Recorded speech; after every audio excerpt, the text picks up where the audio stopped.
alive. I've felt better. I have absolutely no idea. Do elephants eat a lot of cake? Well, we are continuing this wonderful trip. Maybe it was just something in the edibles that Brody gave us. Maybe I had a really bad one. I don't know. I didn't give you anything. That wasn't me. Let me throw a kid off a bridge. I don't think we were holding up to begin with. Now I think it's just gonna get worse from here. You can see this giant magical looking tower or something out of Disneyland, angled at a strange precarious angle up ahead.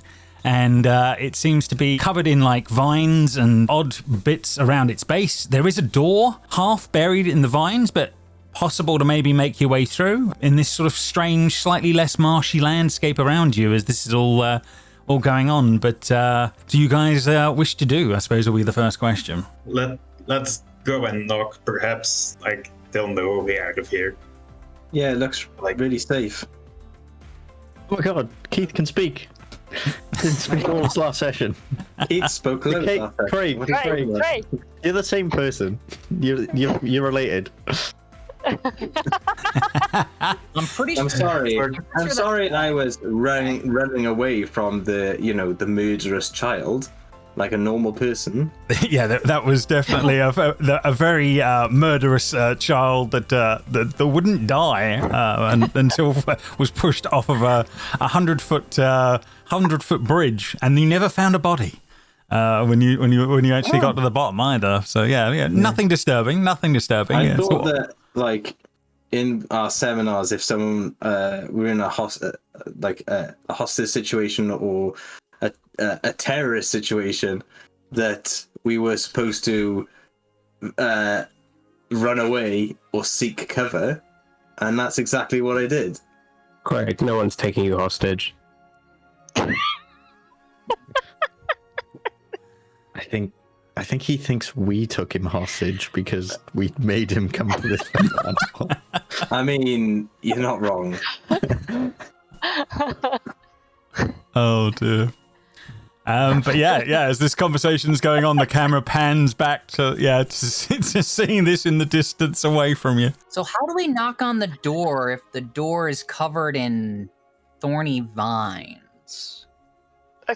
Craig, you got a sword. Go slice it, I don't know. I don't think so. I mean, I have this dagger still. Like, guess I can try to cut us a way through, and that might like leave Craig like not exposed to anything. Grace, Craig isn't participating in team building. I think we're past team building, Brody. I think this is either survival or, again, we're all in like some sort of Inception-like dream. No. I think I figured it out, okay? We all had snackies at the carnival. Obviously, the carnival is awesome and doped up all the food. And so this is just some sort of shared trip. I mean, this is way better than what we paid for, which technically was free. But yeah, this is great. You just gotta go with it. Fair enough. As you guys are starting to move a little closer towards the tower, you can see the busted up balloon type contraption that you saw earlier is hanging from one of the upper windows still, swaying slightly in the wind up there, up above. But no signs of life at this point, but definitely a thing. There's some windows on a couple of the different floors, the upper floor and the mid, and obviously there definitely is a door that you're seeing through some of the vines and bits around the space. I don't think they're quite as thick as you sort of see in this image, but there's plenty of them. Let's put it that way. These vines and stingers around the base. Do we want to just set it on fire? I could give that a go, I guess. Oh god, don't stop making everything on fire. Just cut it. Is that even a I real... like that it took the threat of burning down an entire forest to get you to do something, Craig. I didn't think about collateral damage. Anyway, hacking all these vines. Hey, on that front, okay, Craig. Yeah, so you start hacking away. You're starting to make your way in. After a couple of moments, you start digging through the first couple, 1, 2, 3, and then you say, and you hear, "What the hell? What the hell? Psst, what are you doing? Hey, you!" And you hear voices coming from the vines, Craig, as this is all going on. Oh, hell no. The rest of you in the moment don't, but Craig does hear it, and on that one. Craig, make a perception check for me, please. Oh, good. Craig is super good at everything. What? Oh. You can't quite make them out, but you can generally hear there's two voices in amongst these vines, and they're like, "Hey, you, little dude, what are you doing?" Little dude, hello. Hello, what the hell are you doing? I'm trying to get to this tower. I was told to by my peers. Ah, okay, cool. That's the maybe what do you think? And it starts talking to someone else in amongst the vines for a moment, and they're like, and then one of them goes to him. So what do you need in the tower then? What you looking for? I think I just look sort of back towards everyone, and I think we're just looking for somewhere to go because we've just arrived here. Do you live here in the vines or the tower? No, we're just sort of visitors here right now. We're kind of on a mission, but we're kind of a little bit. We're kind of like we were taking a break, to be honest. And they sort of look round at each other. He says, "The name's Phil, and over there, that's my mate Syl." Oh, okay. I'm Craig. Craig. My name's Craig. Nice to meet you. Strange you can understand us, but that's kind of cool. What? So, hang on, wait. Where are you? And one of them pokes its head out, and at that point, you see it's actually a snake in amongst the vines. Oh my god! Looking up, and Craig is a parcel tongue. I knew it. And he's sort of looking at you and goes, "Yeah, so we were kind of on like a mission here, but there's like something inside that we kind of want. It's like it's kind of like a little thing, and if we can have that little thing, we can get our mission done, and we can sort of go home, and or maybe if we let you guys like pass by, maybe you'll do us the favor of going and sort of getting us this thing, and sort of, if you bring it to us, we'll be grateful, and it'll be we'll sort of maybe do each other a favor." Craig just looks at the snake and then the camera, and then he sort of just looks back at the snake. He's like, "Okay, Mr. Snake." To the rest of you, you're just hearing. Yeah, Alice turns to Keith and just goes, "Is Craig talking to himself?" Just right now, I'm in gibberish. It's been a long day. He hasn't had a lot of rest. He might be, I don't know, going crazy. But he's I turned around to everyone and I was like, "Is that okay with everyone? Like that we help these snakes?" I mean, Is he just hissing at us? Of course we no. are. He's talking. He's been talking completely normally the whole time. Sure, buddy. Everything's okay. Okay. Yeah, We can do whatever you the want. snakes. No need to freak out. You can just sit down, take a little rest. Well, We'll no, continue right after. these guys want us to help them with the tower stuff. And it's at this point, guys, that you see the heads of two snakes sort of poking out of the vines. As I this, immediately hide behind Grace and scream. I go, "Oh!" I'm taking out my daggers and I'm like standing in front. Stand back. These things are dangerous. I think these are snakes. I don't know if they are. Boulder, he's like, "Hi, snakes. Do you talk too?" And they're hissing away. They're hissing away at you guys at the moment as this is all going on. But yeah, to Craig, they're like, and they're going, "Hi, yeah, nice to meet you all. Yeah, nice. Whoa, what's with your mate with the blade? Whoa. I don't know. Like Keith, why was like they just come in to say hello? Why are you being so rude, guys? Why are you talking back? I'm not being rude at all. Can you understand? Like, are they talking to you? I've been talking to a whole bunch of animals, but I don't understand these ones. They talk. What? They're talking to us all. No, they're hissing, mate. I don't know what you're talking about, but those things are hissing. What? That's pretty normal for us, mate. Most of your kind aren't able to talk with us. Oh, you must be special. Okay, well, maybe for some reason only I'm able to understand them? Question mark? Well, it's normal, mate. Yeah, I mean, your kind don't usually bother talking with us. But, you know, it's well, you know, us sort of non-legged folk. We're kind of we're in a different part of the food chain normally. Oh, non-legged folk. Yeah. Of course. Yeah. Everyone, we're non-legged folk, so we can't understand them. Of course. I think I'm going to go sit down over here. Okay. Just for a second. No worries, bud. Craig just sort of sits down and is just lost in thought.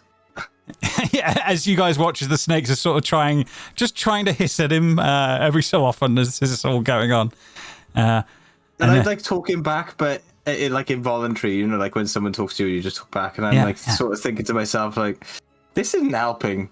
Yeah, I know. It's a weird day for everybody, but you know, strange times make strange bedfellows, and I think we can all do ourselves each other a favour. Look, there's literally a prisoner in that tower that we need to get hold of and take back to prison. We're literally law enforcement in this case. And he looks around at his mate and goes, "Yeah, literally law enforcement. Yeah." Of course, these guys are the police of this place, apparently. Yeah, that's what we are. But yeah, anyway, okay. there is a frog and a pink fairy dragon. And we just need the frog and the fairy dragon returned into our custody, so we can take them back to prison so that they can serve their time.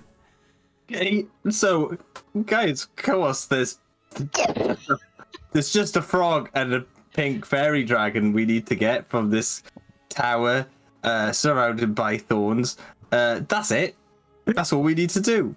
When you say that, Grace will immediately turn around to the rest and just be like, team huddle, team huddle, team huddle. Brody is off by himself, and you see the camera pan over, and he's like, I mean, I didn't want to talk to the snakes anyway. It's fine. Edward grabs Brody and pulls him into the huddle. Look, maybe if we just let them eat Harry Potter over there, they'll leave us alone. Oh yeah, and we can just like a real thing in our world, isn't it? Yeah, yeah, it is. The game you can have all the meta you like, yes. And they just keep hissing. He's clearly gone insane. So let's just. I'm not insane. I can hear you. I'm behind you. Hey, Greg, stop eavesdropping. Even though it's very impressive that your hearing works now, but it's very rude. Okay. Maybe it was the thorns and they're like psychedelic and Craig has just gone a bit crazy. What? And then Brody goes over to the thorns. Oh, God. Edward ignores him and just lets him do what he wants. Just goes, I normally would be completely on the side that the child has gone completely insane. However, we are in a team huddle here that was enforced by our co-worker who has turned into an elephant before us. So there is a slight possibility that the kid's not completely insane, just slightly. I don't think I'm insane. Why are you huddling when I can just hear you? You might as well just talk aloud. Grace just looks over her shoulder at you and then turns back to the rest of the crew. Great, you're an elephant. The snakes say to you, Craig, what's going on with your friends over there? Are they all right? I don't really know them that well, but one of them's turned into an elephant. Do you think they're going insane? And one of them can turn into a spider. Whoa. So, hang on. Back up. What was that? And they're like backing up into the roots a little bit. Yeah. I've seen Harry Potter, Mortal Enemies, right? Okay. But he also turned into something else, which I can't remember because. Bunny. I did it this morning. He's a magic folk. You're magic folk. All right. Okay. Animals? Is that like a thing you can do here? Some can. Where? Some can. Right. Yeah. Okay, maybe I can get some sense out of you while those lot are like. Yeah, sure. Yeah, we're listening. As long as we're on the same wavelength on the frog and the dragon. Yeah. Okay, yeah. Well, I'll do that. But where are we? Where are you? You're in Hither. You're not too far away from Downfall and Telemy Hill. Are we on a different planet? I don't know what you mean, mate. Yeah. We're from a place called Earth, Pennsylvania. Pennsylvania in the US on Earth, the planet. Okay, is that like somewhere off the Sword Coast? No. Okay. No frame of reference for you, mate. No idea. All I can say. I can't be meta and be like, where are plane wise? What I can give you is that people come here often from other places, so that sort of tracks. To be honest, you're wearing stranger garb than most folk that we see around here, and granted, also most folk around here are frogs. So, well, I thought it was Dress Down Friday. That's all. I'm wearing a flannel shirt and trousers. Everyone else is still wearing suits. No, mate. You look terrible. You definitely don't. You don't look like someone that's sort of built for the wilderness, shall we say? You need to work on that. I'm not built for the wilderness. You're completely right. I've got some bad news for you. It's pretty much all wilderness. Like, is there any cities or towns around here? Yeah, there's a couple of things. Downfall, the Bullywug place. That's quite nice. Our boss is there. Okay, Bullywug place. Yeah. They're a good bunch. They're a good bunch. They look after people. They'd see you, right? Yeah. Okay. Yeah, Bullywug place. Tell us what direction? Where are we going? Sort your stuff out, of course. Oh, 100%. No, you got to head north. It's a bit weird on time, I'm afraid. This place, distance can be a bit of a funny thing. Okay, and where's north? That's a good one. Where are we looking? And he looks around at his mate, and they look at each other, and then they both point in two totally different directions. Okay, yep, that's what I thought. Yeah, not sure. We figure it out. There's ways and means. Maybe one of us has got a compass. Of course. Why would you have a compass? Technically, usually looking for where the old inn is. That one usually helps. Although that moves around a lot, so that might not help you. You can see more. You can see more from the top of Telemy Hill. That usually helps. It's a bit of a weird thing getting around this place. You are saying a whole load of places. I don't know. So maybe one of the guys has got some paper. Well, I'll tell you what. I've got. Yeah, maybe we can sort of get you in the general direction of something like that. If you will do us the favour of helping us get this guy back. Okay. Hey guys. Okay, these snakes. Are you snakes? Could we be called snakes? Sure. These snakes say they will take us part way to a town if we help them out with their prisoner problem. I think that seems fine. James, I'm looking at these thorns, and I'm not saying to this. Do these thorns look like they have any psychotropic You can make a survival check, Brody, and see what you're thinking as that's all going on. No problem.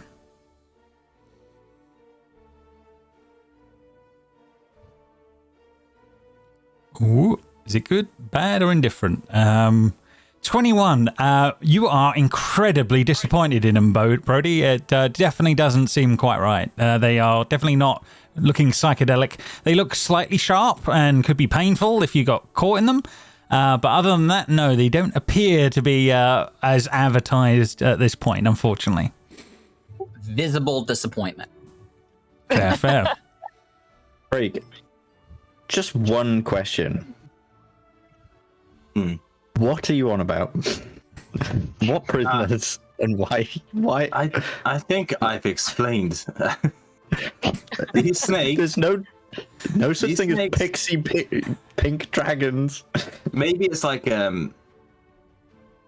Craig being incredibly intelligent of 10 looks at Brody and goes, maybe it's some kind of drug.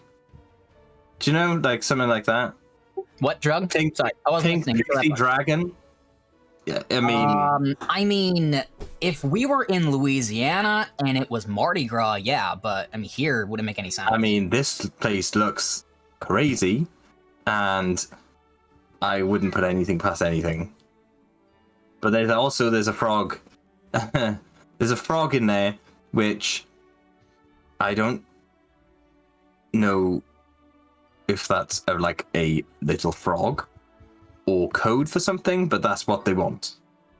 We did converse with rabbits earlier, so the idea that there's a frog in the tower that also has human-like tendencies isn't the most bizarre thing that we have witnessed in the last 24 hours. I really want to go to a town. I'm fed up of the wilderness. Just do what the snakes I also say. think the I'm town tired. is a good idea, right? It's just a good idea in general. Yeah. Maybe there's like, maybe this is all some sort of elaborate, stupid something. But I really just I think that I don't know what's going on here, and I just want to move on with my life. Yeah. No Okay. offense, snakes. Radical thought. Are we dead? Is this just hell? Is It this feels what's like happening? I never felt more It's alive. not- it's not I was like- a spider yesterday. I was a bunny today. This is great. I'm having a blast. Yes, this is hell. This is hell. It's not hell, it's the Feywild, for Christ's sake. So the snakes are saying to Craig only. It's the Feywild. What's the Feywild? Yeah, I don't know what you're This talking about. place. Nice What? place. Feywild. So like this area is the Feywild because it's like bushy. Sure. And he looks at his okay. mate like, yeah, that makes sense, doesn't it? So Is that a part of the Witchlight Carnival? Oh, you guys have come through from the Witchlight Carnival. This all makes a bit more sense now. Well, not to me. Well, the carnival's kind of a bit of a link to this place. See, the person that runs this, or did run this, kind of is the patron of that. Oh, okay. Yeah. What's that? Who's that? Oh, wow. Oh, what was the name of that one they overthrew? And it looks right, it's a Zibinin, something like that. Okay. Yeah. Of Yeah, and course. he looks at his mate and nods his head like, maybe not. he can't I remember the just- names. I'm not great with names. Yeah, you've got too many. Shrugs, like, of course, yeah. Like the camera crew can understand the snakes. They're Yeah. looking on in like, what the hell? Okay, well, fair enough. That's I don't know how you guys feel, but I think we should just help these snakes out and get to a town. I think that's our main objective of what we need to do.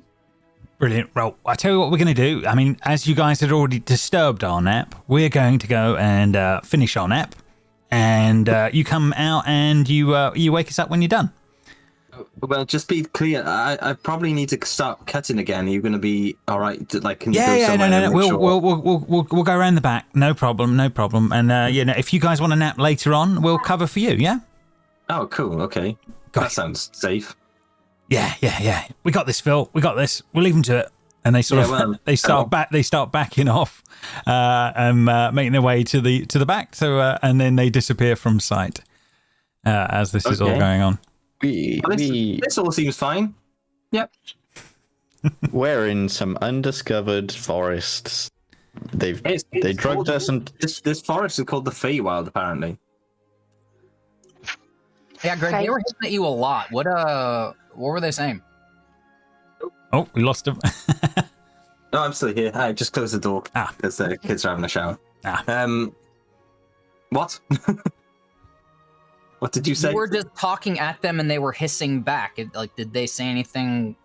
Like after the Feywild, you didn't really tell us what they were saying. It's just like you. Oh right, yeah. Sorry, I can't. I did forget. You can't understand them. It's just weird. Like to me, well, rub it in my face, and Brody runs off. He's all mad. Oh, okay. Okay.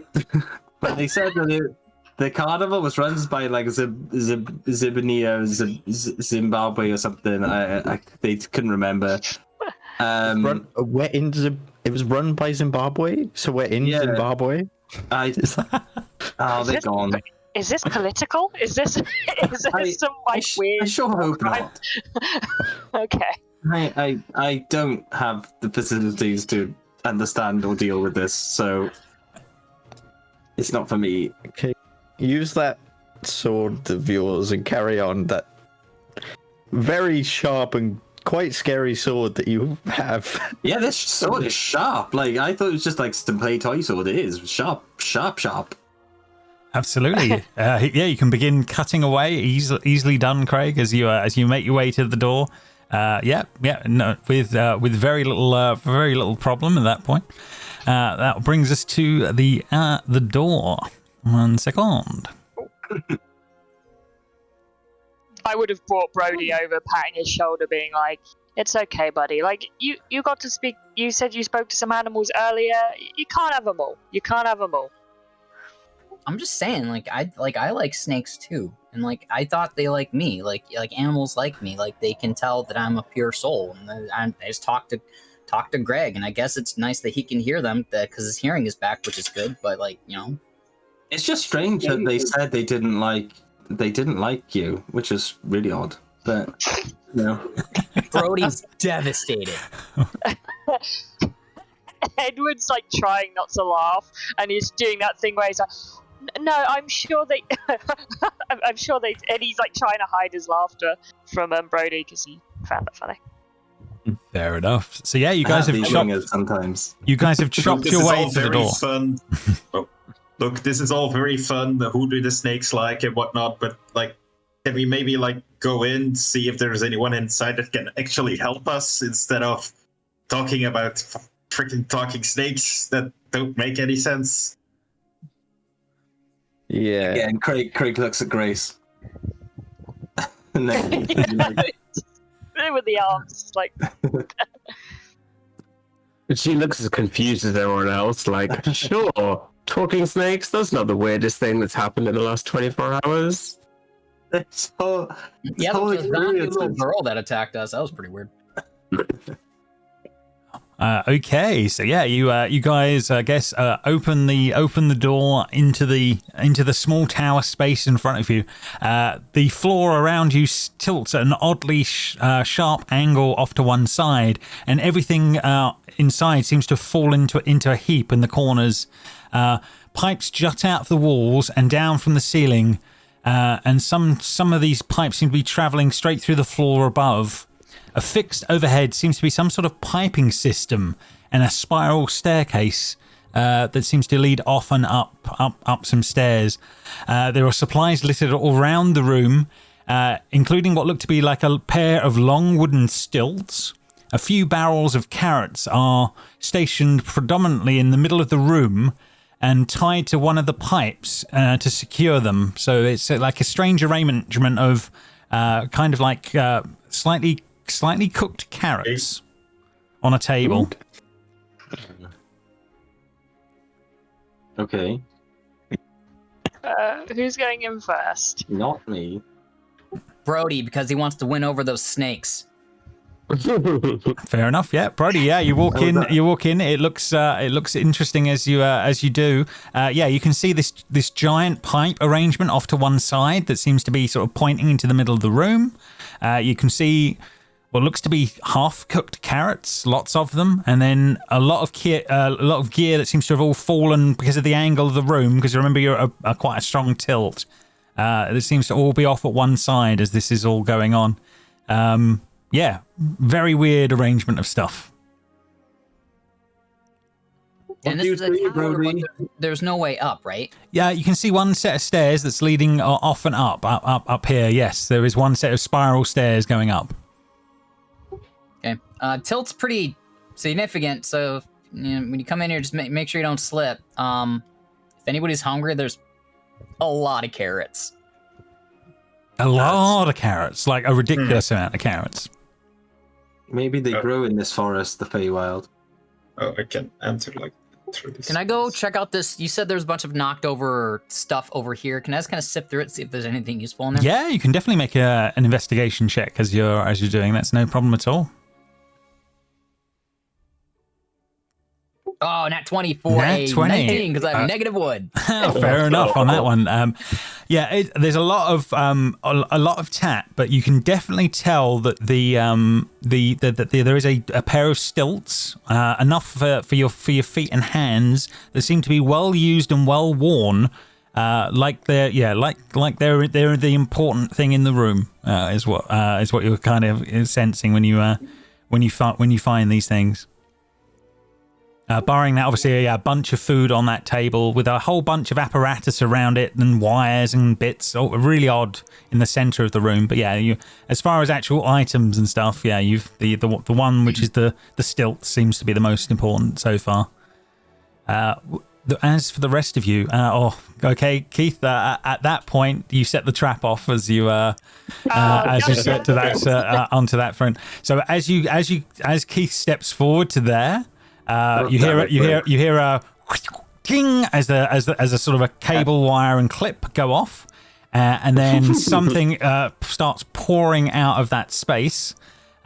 Luckily for Alice and Edward, it hits the 4 spaces. Here, and Keith. So it's only going to be Keith that's actually going to be caught by it in this case. So you need to make a dexterity saving throw, Keith, as this is all going on.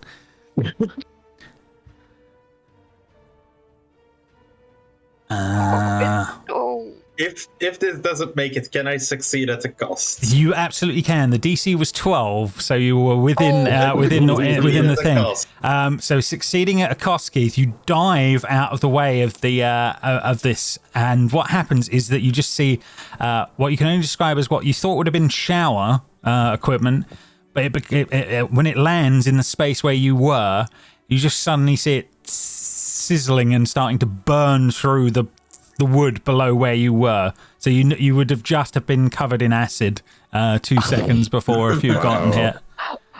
It smells like a really sweet odor for some reason that it's giving off, but it's burning through the floor as it sits. You can see it sizzling, and it's sweet but noxious smelling as this is all going on. That's no good. Can I take a carrot from the thing next to me? Definitely, yeah. You can grab a carrot. Yeah, easily done. Yeah. I'll bite half of it off and then throw the other half into the what I assume is acid. See if anything happens with that. Yeah, absolutely. Yeah. Delicious. The carrot tastes absolutely delicious. But then you throw it onto the rest of it into the thing, and it starts to disintegrate into this acid. Moments later, so it starts to burn up as it goes. So whatever it is, pretty damn strong stuff. That would have been horrendous. But you are alive, and you haven't been killed by acid. So well done. Odd that it would be coming from a shower kind of arrangement, but yes, it literally was raining down on that spot. It's just taken into stride all this weirdness. It's just normal. At this point, yes. Brody stares at the ground where the acid is all burned up, and then absentmindedly reaches over and grabs a carrot and starts munching on it. Okay, yeah, fair enough. Brody, tastes damn good. You've not had, you've been doing good berries, but this is pretty sweet, pretty tasty. They make. I grab a second one and put it in my pocket for later. Absolutely, pretty damn good, tasty stuff. Same here. I'm taking a couple of carrots with me. There's a whole ton of them there, so easily done. So no worries at all. Load. Grabby hands toward you to get you to throw him one. But what acid just tipped down on you from nowhere, and you're taking carrots. It's either I go insane or I just take carrots and just ignore what just happened. That's the best way that my mental health is going to survive this place. Keith passed me a carrot and he's doing grabby hands. Not. Not healthy. Tree of being choosy. Come and get it yourself. I mean, Wow. What did I ever do to you? That's just rude. Don't answer that though. well, you heavily underpay and undervalue me, so that's the thing. Oh, I do that with everyone. Don't feel so special. And then Edward starts taking carrots. Well played. Brody's gonna head upstairs. Absolutely, yeah, no worries. Easily done. You can start wandering up if you want. No problem on that one. I eat one and put one in my pocket. Again, taste my little bag. deliciously sweet as you do. Here you go, Brody. You'll make your way up to the next floor as this is all going on. Utterly pitch black, apart from a tiny strip of light that seems to be coming in the room right now. Very, very small amount. Can I get out my smartphone and use the flashlight feature? Yeah, you can definitely do a bit of that. That is no problem at all. So let's give you some light. 1 second. And while I'm looking at the phone, I'm guessing that I have no reception, no bars. No, oddly, yeah. When you do look, there seems to be reception. Oh shit! What? I look back at everyone. I say, I have 4 bars here. Yeah, between 3 and 4 bars seems to be true on your phone as you're looking. What is happening? Where are we? I have not seen a single electric pole for there to be something here to give us that sort of signal. I check my Instagram to see how my post with the giant hamster is doing. Yeah, fair enough. Can't get through to Instagram when you try. Mark Zuckerberg has no power here. I go see if I can't pull up the subreddit for giant hamsters. Again, unfortunately, the subreddit for giant hamsters seems to be unavailable right now. So yeah, very odd at the moment. I shoot a picture of a selfie of myself in this room to Edward, and I text it to him. Okay, yeah. Blip. Edward, yeah, your phone goes off for a moment, and there's a text. Open it. Just go. Okay, so we can send each other pictures. But maybe, and I'm assuming then texting, but I think that's it. Yeah. Can we call outside of this world? No one's you trying. can try. I don't. Edward's like going through his list, going, I can't call them. No, had a fight. Oh my god, just call the police. What are you on about? Just call. He's already calling the police. I've been told I'm not allowed to phone the police. Dad's rules, apparently. And he's going through, just going, I should delete these women from my phone. Jesus Christ. He's still going. he's at it. Meanwhile, Brody, yeah, you've got your flashlight out on your phone now. Yeah, you can see a bit more light in the space that you're actually in. Yeah, it seems cozy, but on an awkward slant still. There's a plush sofa, colourful bookshelf, and there seems to be blankets sort of positioned around the room, paintings that decorate the walls, all sort of strangely hung at odd angles to make up for the angle of the space. Someone's audio is going nuts. Jamie, it's your audio. Yeah, Leah just asked Alexa something, and it's like Alexa was like, the loudest Alexa So in the in history. Fair enough. I couldn't figure that out for a moment. Yeah. So sorry. Yeah. So there's all nicely pointed room, Brody. As you're looking around, does anyone else join him up on that second floor? You can see the waiting light. to see if Craig's phone call goes through. Yeah. Well, Craig's been looking through. You've been trying to do the phone the police. Sorry, on that one. Yeah. Phone the police while I was going through Your phone call to the police does not seem to get through. You just get a busy signal whenever you try, Craig. The police are busy. Apparently, you're getting the busy signal. We were holding him hostage. Like, if it's the London police and it's because it's a Sunday and they don't answer calls on a Sunday, and that's not a joke. Well, I mean, I was phoning 999, but It'd be 911, wouldn't it? Because we were from. Oh, yeah. yeah, 911. Sorry, Conrad. Sorry. It's okay. I'm the resident expert on America. But yeah, your 911 call doesn't quite go through, Craig. Yeah, you just get the beep, beep, beep. Or American equivalent. Yeah, your American equivalent. It's Yeah. that. Like phones are completely different. In Europe, like you don't get a ringtone, do you? It goes like beep instead of whatever we do, like. No idea. We're into weird territory here, but yeah, no, the the call hasn't gone through. Brody is shining flashlights upstairs, and anyone else up to anything else as this is all going on?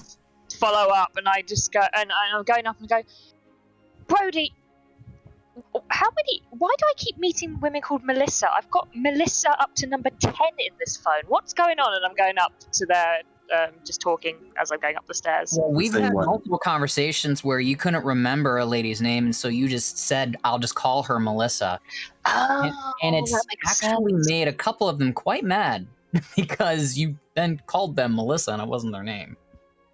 I can understand that, yeah. Maybe I'm a terrible person. What? No, you're just busy. You're just really busy. You're right. Anyway, what's up here? What have we found? Plush couch, some reading materials. Actually about to look at any of these books to see if any of them were cool. See if there are any comics. Oh. New Batman. Edward squats down in front. You know what? Actually, I really like Booster Gold, but Batman is solid as well. Booster Gold is good. Fair enough. So yeah, you're going to make an investigation check of the books as this is going on, or are you doing more of a check of the room first of all, Brody? Which one are you doing? I did a cursory glance around the room. I'll say that I can do that. If Edward, do you want to look at the books?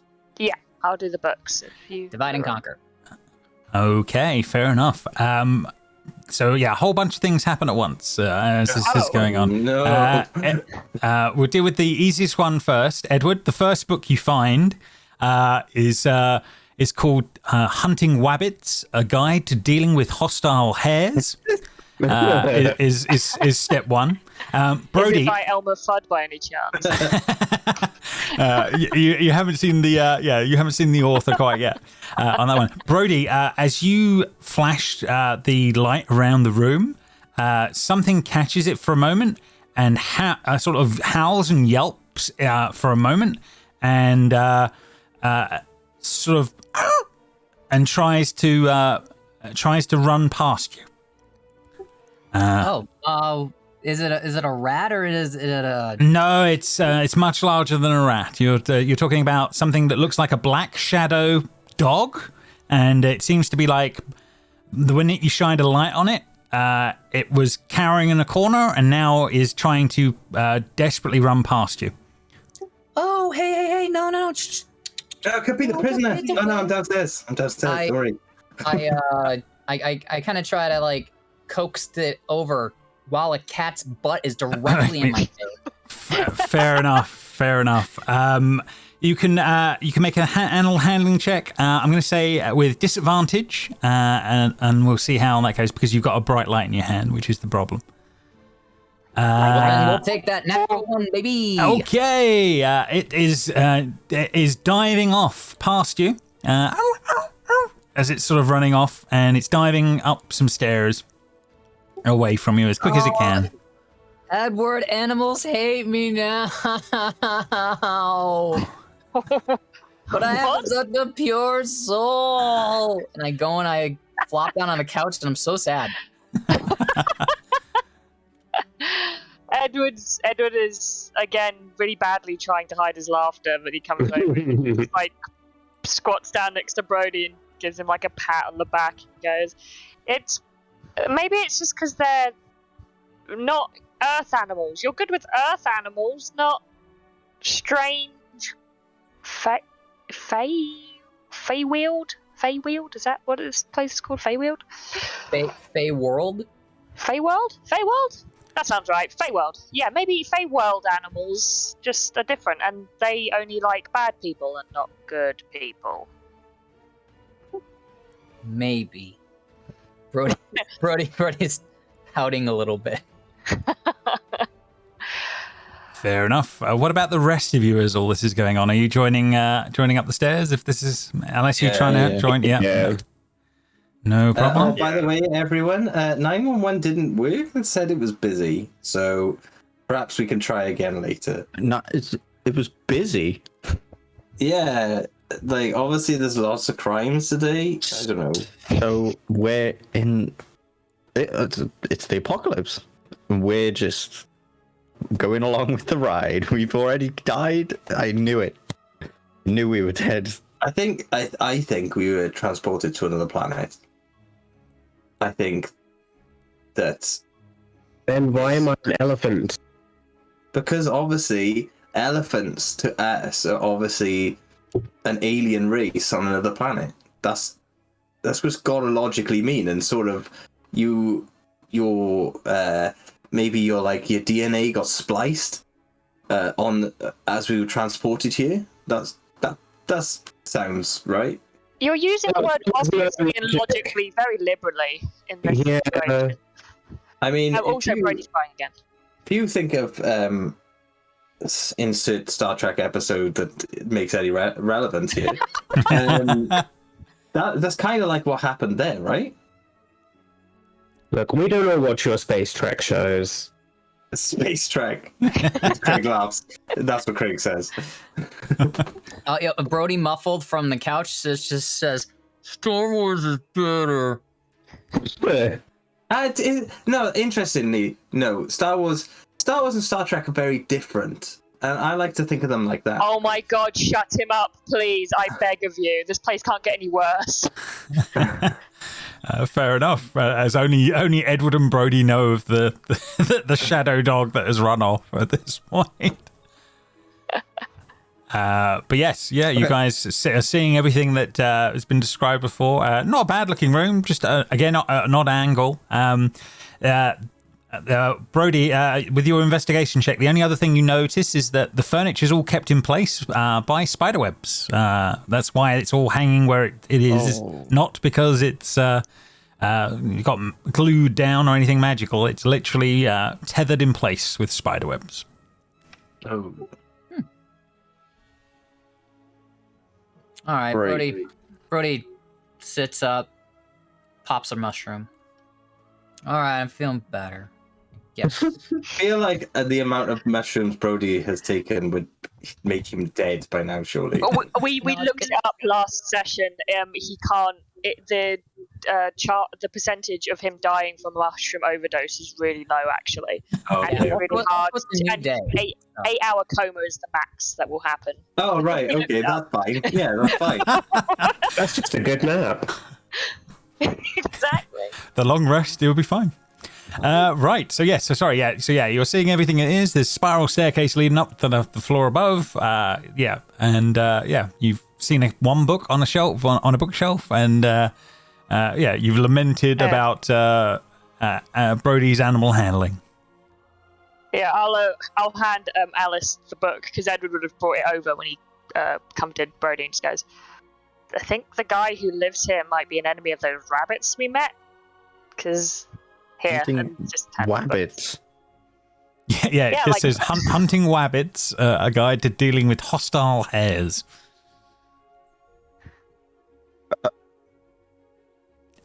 If you briefly thumb a couple of the front pages, you look at the first details, and it does seem to be like tips on how to be very, very quiet when you're hunting in the Feywild.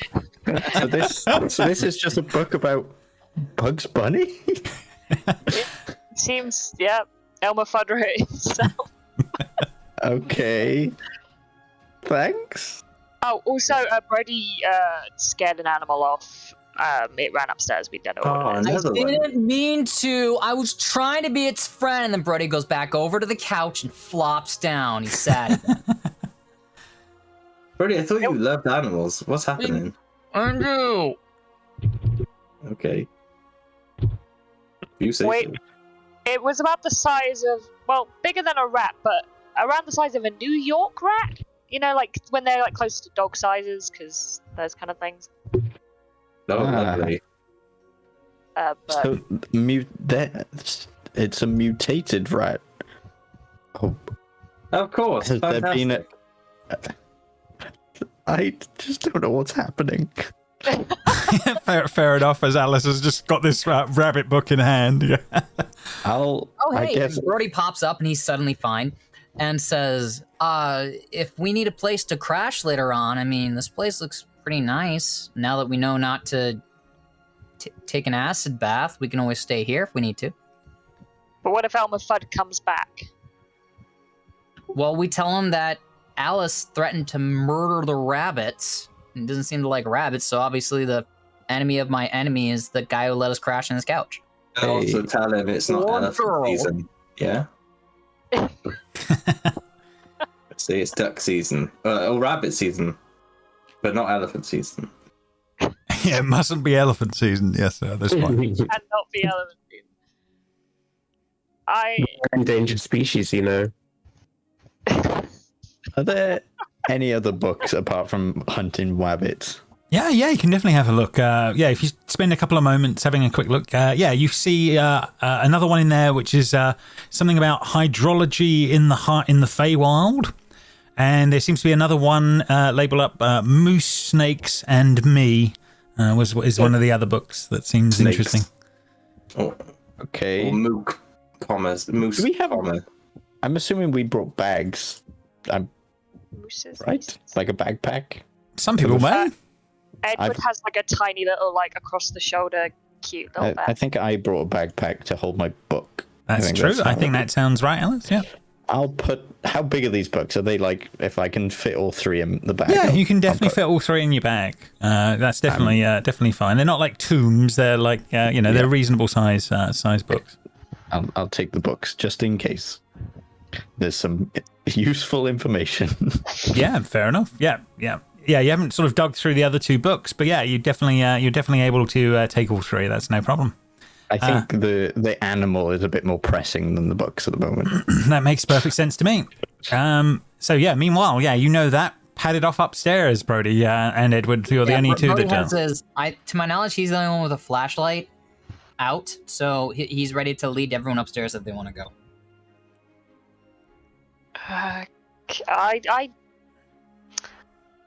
I am concerned that we're gonna. I don't know. This is very much like the time you tried to adopt a possum in the office kind of thing, where I'm just worried we're gonna have to get shots again afterwards. Oh. They're the only marsupials in America. They are a precious commodity. They eat ticks. They're immune to rabies.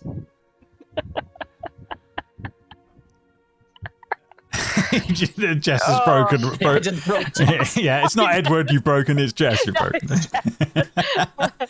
Oh dear. And just like, okay, and then just like, sort of like grabs onto Brody's jacket behind, and just goes, "You go ahead, I'll be right behind you." No worries, Brody. Yeah, you can make your way up the old stairs to the next floor. No problem. I want to come too. Yeah, I've lost all the light. Oh, yeah. The only one with the light source is running off in front of you. Yeah, let's go. Oh, okay. Oh, How's the elephant doing on the stairs? yeah. Well, Someone the elephant in the room. a little slower would be the best way of putting it. Struggling. And it's like Still like getting this used as well. Right, so yes, you make your way up to the next floor. This is nicely lit up here, unlike the one previously. It seems like there's a nice big window that's giving in plenty of natural light. The room is clearly a kitchen and a workspace combined. The space appears to be well lived in, with signs of recent use, despite the steep angle and the oven door hanging off at an oddly open, at an odd angle, if that makes sense, on the slope. Yeah, you did hear me right, an oven. Across the room, a table is accompanied by a single chair and is dressed with a bright tablecloth. Atop it lies an intricate water flask connected to a bunch of piping that seems to disappear behind the upward staircase. At the lower end of the room, a workbench is strewn with tools and handwritten documents. Can I look at the document? Yeah, absolutely you can. Ones. Yeah, no problem. Yeah, one of them looks like a map, and that will be this one over here. Where's the giant general one? So you're getting something that looks exactly like this, just a bit more sketch-like, if that makes sense. Oh God, is that a labyrinth? Hey, there's a Super Mario pipe down to the southeast. Let's go there. Yeah, it definitely looks like there's a few Mario pipes around as you're looking around. That's definitely true. I definitely bag the map. No problem. That's going to be useful. Has that mountain got feet? It does appear to be a drawing of a mountain with feet. That definitely seems to be true as this is all going on. And Maybe it's a foothill. Oh God. Oh God. If Brody says that, Edward laughs. If Conrad Brody says that, absolutely does Jess say laughs. that. Amazing. Maybe it's like like those old maps from like ancient times or whatever, where they used to put sea monsters on. Maybe it's something stupid like that. Yes, that's exactly what it is. Because nothing crazy has happened so far. I mean, a mountain with legs, though. Really, you were talking to snakes. I mean, I think Car and Liza are turning into an elephant, really.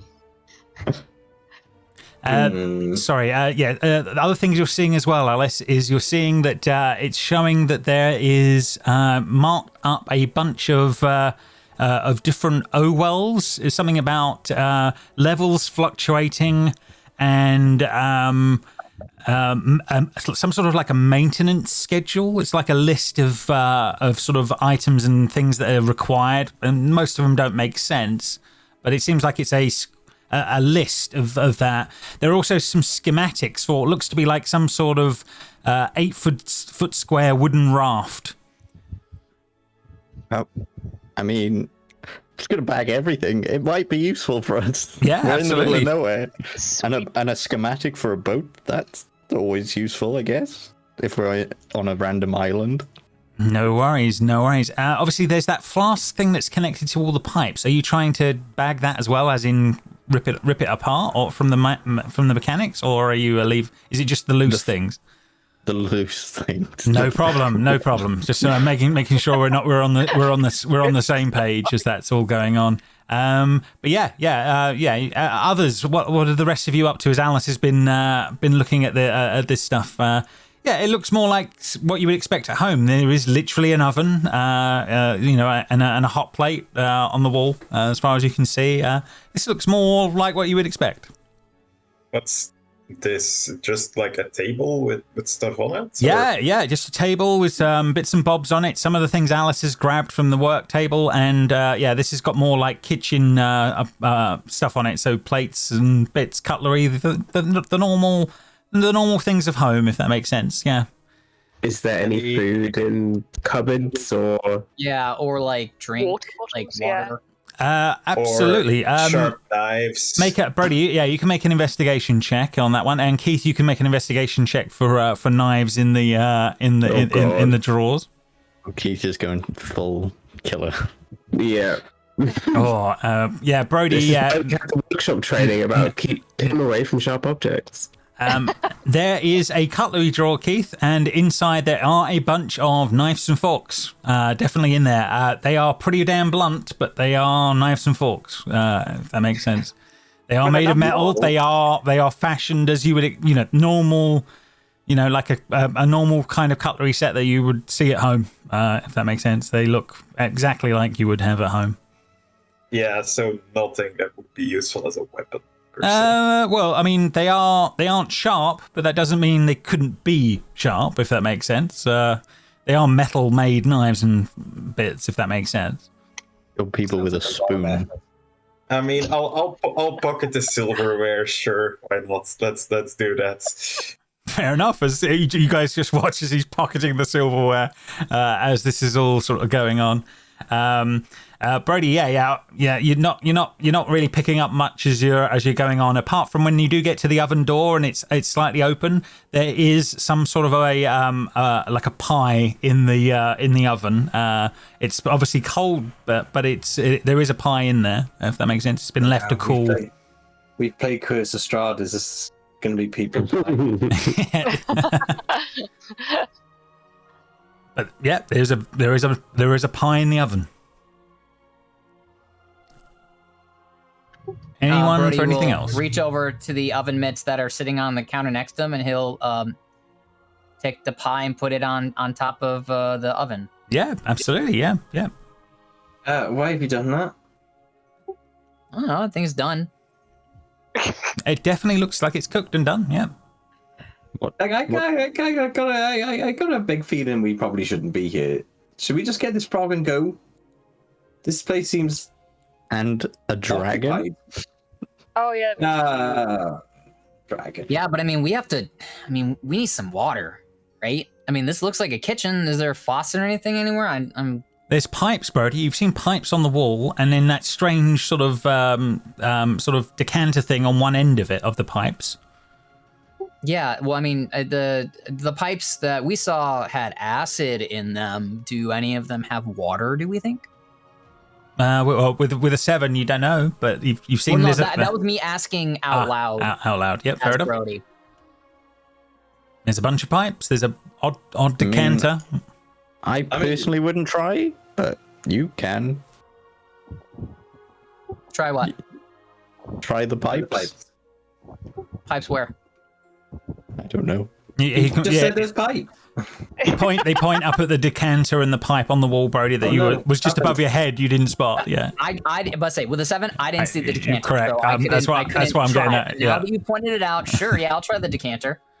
Fair enough. Yeah. Make a strength check. Oh, I've been disconnected from LiveKit AV server, whatever the hell that means. Oh, that'll be the one that's doing your video on that front. Okay, I've just refreshed. Yeah, if you refresh, just see if you come back. Okay. Hey! Oh my God! Strong. Brody, yeah, you like with ease.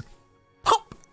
This decanter comes off the wall and starts to dribble water onto the floor. And then you turn it up. Yeah, and then you turn it back up. Someone get a cup.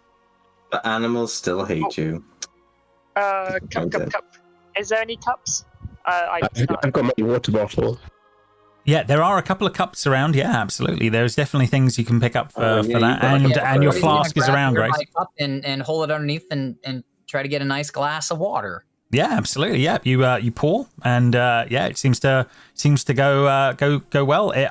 Grace's decanter fills up. You fill the cup up. Yeah, I still let other people get a drink. Yeah. I'm gonna see what happens after people drink before I do anything. Yeah, Fair enough.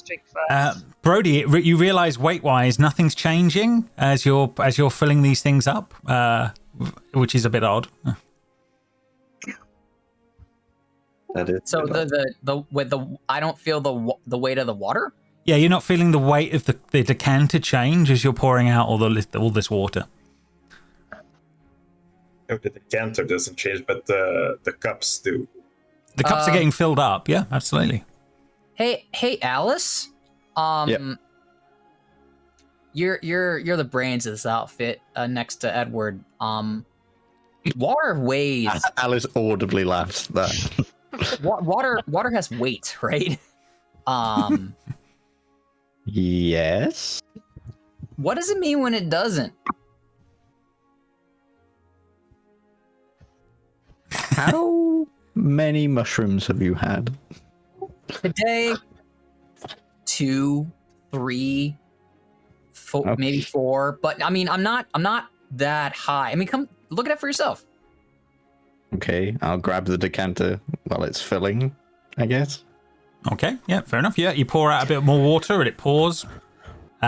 He's right. The weight's not changing as he's doing it. But it is filling up. Yeah, it's filling up the cups. It's filling up the decanter, the flask that you used a minute ago. I don't know. Maybe are the cups heavier when they get filled up? Oh yeah, you're filling them up normally. Yeah, absolutely normal. Is the decanter just not filling? Overflowing? No, it's filling. It just keeps going and going and going. Does it overflow? Yeah. If I just hold it and. Oh, as you just hold it without pouring. Yeah. No, it's fine. Yeah, it doesn't change weight. Doesn't do anything. I don't know. I would do an intelligence check, but I genuinely don't think you would. Yeah. There's literally no explanation, so I don't know why I would even. I mean, I guess I could try and make some sense out of it. Like, are we in a gravity pocket? You can make an intelligence check. Yeah. Oops. 17. 17. So with the empirical evidence, the water's coming from somewhere, but you just don't know what, how, or why. But yeah, it just keeps going whenever you pour. Okay, so. Okay. Grace, here. Have your decanter back and just hold on to it. I don't understand what is going on. Just, We'll take it. And just hold on to it. Like, what on earth am I meant to do with this? James, is there anything here that can work like a canteen or something that, like, instead of just like an open glass, like some like a container to put water in? Yeah, I mean, there only seems to be cups and things like that around. Yeah, you're not seeing closed containers, if that makes sense. Yeah, this is sort of more normal drinking stuff. it? Yeah. No, Yeah, I don't Brody believe took in. like you Brody took have a big chug. perfectly clear, absolutely what you would expect from cold, pure water. Yeah, You see Brody you see Brody chugging the glass of water. Oh. Yeah, but did you drink it from the flask? No. Why don't you try drinking it from the flask? Grace has got it. Grace. I mean, good. sure. Yeah, I hold my hand out to drink from Grace's flask as if there's any difference. Yeah, if Grace Yo. pours it away, yeah. She'll give you the flask. Glug, glug, glug. Yeah. Glug, glug, glug. Brody's loving it. He is well So hydrated. clear. It's like it came through a Brita filter. I told you we'd find a Brita filter if we looked hard enough. It is like perfect spring water that you would be spending, dollars and dollars on. Yeah. Okay. This place is just getting weirder and weirder. I think let's just keep going. We've got water now, at least. So if we go traveling, at least we've got something to drink. Yeah. Totally. Brody is cutting out a piece of pie. Yeah. Seems like a meat pie, Brody, of some description. Oh, it's definitely people pie. I'm pretty sure this is breaking and entering now. Like, What? we have just entered this person's house. Alice has stolen their books, and now Brody is eating their pie. Yeah, you're right. Also, still that flask all the way up to the This is top. really weird. We're odd. How's the meat pie taste? Damn good. Yeah, damn good meat pie. Nicely spiced. Yeah, all good. Tastes like chicken. Yeah, what kind of meat does it taste like? Yeah, it's definitely chickeny. It's definitely on the chicken spectrum. Yes. Every meat tastes like chicken if you don't know what it is. Slightly stringy meat. According Slightly to all stringy TV meat would be the shows. best way of putting it. But it's definitely a white meat. Very good. Okay, I don't want any of that pie, but let's go. Yeah. Yeah, We find let's an animal, don't we? go ahead. And, We need to find a dragon, apparently. Brody's dragon. munching on his piece of pie as he walks up the stairs. Isn't Brody the one with the lights? You need to be first. No, you've all got. There's plenty of light up here. It was just on the floor below that there seems to be in darkness as this is all going on. I'm in darkness here. I mean, I think I'm in a void. Okay. Yeah, we need to give you some light up here because there is some. 1 second. Let's even that out. So the room is not perfectly lit, but there is definitely some going on. So a whole bunch of things happen at once as you guys enter up here. So on that one, 1 second. So it is the cloudy light filters into the room through the small windows that are each obscured by heavily cobwebbed layers of webbing. Webbing dominates this space, covering most of the walls, supporting the large bed. And entangled within some of that is a large silver bird cage at one end of the space, with what you would describe as a pink dragon with a mustache and a small sword, looking out from inside of a gilded silver cage. There is a smashed window where the balloon is hanging out the wall. There is some sort of a black dog in the corner of the room that is now growling at you all, sort of looking over at you. And there is also some strange creature in the ceiling of the space, sort of looking down at you all. Very odd shaped thing. You would swear was some sort of giant spider if you had to guess, and it sort of seems to be looking down at you all from above and sort of trying to take it in as this is going on. So Okay. So yeah, a lot going on. Let's give you a bit of light on the subject. That'll help in a minute. 1 second. Let's change this to make this a little easier with the lighting. 1 second. So That dragon God, design what's that is thing in the most corner? pathetic Ugh. thing I've ever seen. I hate that dragon design. I hate its face. Yeah, It's fair I love enough. it. I think it's perfect. it's But yeah, so horrible. it's got something on it. It's like, strangers, thank God, please help me. And this creature is saying from the cage, and there is this giant spider creature in the corner that must be bigger than a man, that's sort of looking down on you all from above, and it's sort of is looking down at you as its dog is below it, sort of semi-cowering below it in the corner. And it sort of says out loud, "Why have you come here?" Snake. We come in peace. Why have you come to my home? The police sent us. Yeah, I think we were deputized.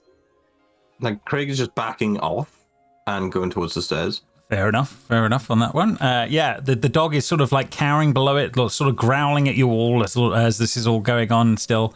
So he's sort of looking at you all and says, "What do you want? Why are you here?" Well, we came here because we are lost, for one. We have come to this apparently new place through a portal of some sort. I don't know, it's been a long day. But now we're looking for a frog and that weird thing in the cage, apparently. You want this thing? And it sort of starts to rattle the cage of this small pink fairy dragon, and who's going, "Oh," inside the cage as it rattles it for a moment. "It broke through my window. Oh, It's that's mine now." Criminal damage too. That the police would be really wanting to see about that. As he backs off a little bit more, he's now. He's as not far away as he weapons, can. no. What's cooler? We're bounty hunters. Yeah. And that is our, what do they call, that's our bounty. Why did you change your voice? Yeah. Because we're bounty hunters now. So are you here to steal? Are you here to trade for this thing? Edward's going to step forward and just go, right, I think that your big issue here is that you've been bothered. Clearly, people have come into your home uninvited. Like which is us? very rude. Absolutely. Like us. And we apologise and we'll leave immediately. We can also take him from you, and then that problem will be gone for you as well. And we're giving him away to authorities who are planning to lock him up, and this will be added to his sentence. So, if you just give him to us, and we leave, it's a win-win all round. And I accidentally cast Charm Person whilst I'm saying that. Fair enough on that one. Okie dokie. So yeah, you accidentally cast Charm Person on this. You see it sort of. Are you able to do subtle, or are you at this point? I'm assuming he can't yet. I don't think so. I haven't got that. No, yeah, I don't. No problem. Okay, so you attempt to cast it. You see this thing shake its head in the moment and says, "Why you? And then it will come forward. Yeah, you can't charm a monster, unfortunately, and it knows you've done magic. So okay, we are going to go into some initiative against a spider in the ceiling as this is all going on. God. It was an accident on Edward's part. Absolutely. Why you? Oh yeah, we need to roll initiative. You do roll initiative, yeah, and I will roll it for Elmer, and then we'll be good. I'm impressed that a spider has managed to bake a pie. I'm assuming he hasn't got like thumbs. Yeah, you've not noticed much yet, but yeah, it does look like it's missing its thumbs. But yeah, that's definitely true. Yeah, so it's impressive. Thumbs, but 8 limbs. So If it had thumbs as well, it'd be too powerful. yeah. How did it grow It's so the oddest shaped spider you've ever seen in your life, because it does look slightly humanoid in what's going on as it now. Oh, I hate it. I'm just barks picturing forward. like the fly. Yeah, there's definitely some of that sort of going on as this thing sort of lurches forward. No, make it go away. It looks like a tick. It does, doesn't it? Yeah, it's very weird thing. Purple thing from McDonald's. Oh my god! He's like a mutated Grimace. Like Evil the dark Grimace. Nothing can universe kill the of Grimace. McDonald's. It's the Grimace. The Grimace is immortal. The Grimace is Is that a canon? Is that canon? That's actually from Clerks, the animated series. Nothing can kill the Grimace. Fair enough. Okay, right. So everyone, Brody, you are first up to react as this thing. So you can see it for some reason. It's pissed at Edward for what he just did, and it's lunging for Edward. This is going on. I look around for rocks, but there's none up here. No chance of rocks up here, I'm afraid. So then I kind of reach my hand and I say no, stop. And as I do, a spectral hand that almost looks like it's like tipped with shrooms on the end of each finger comes out.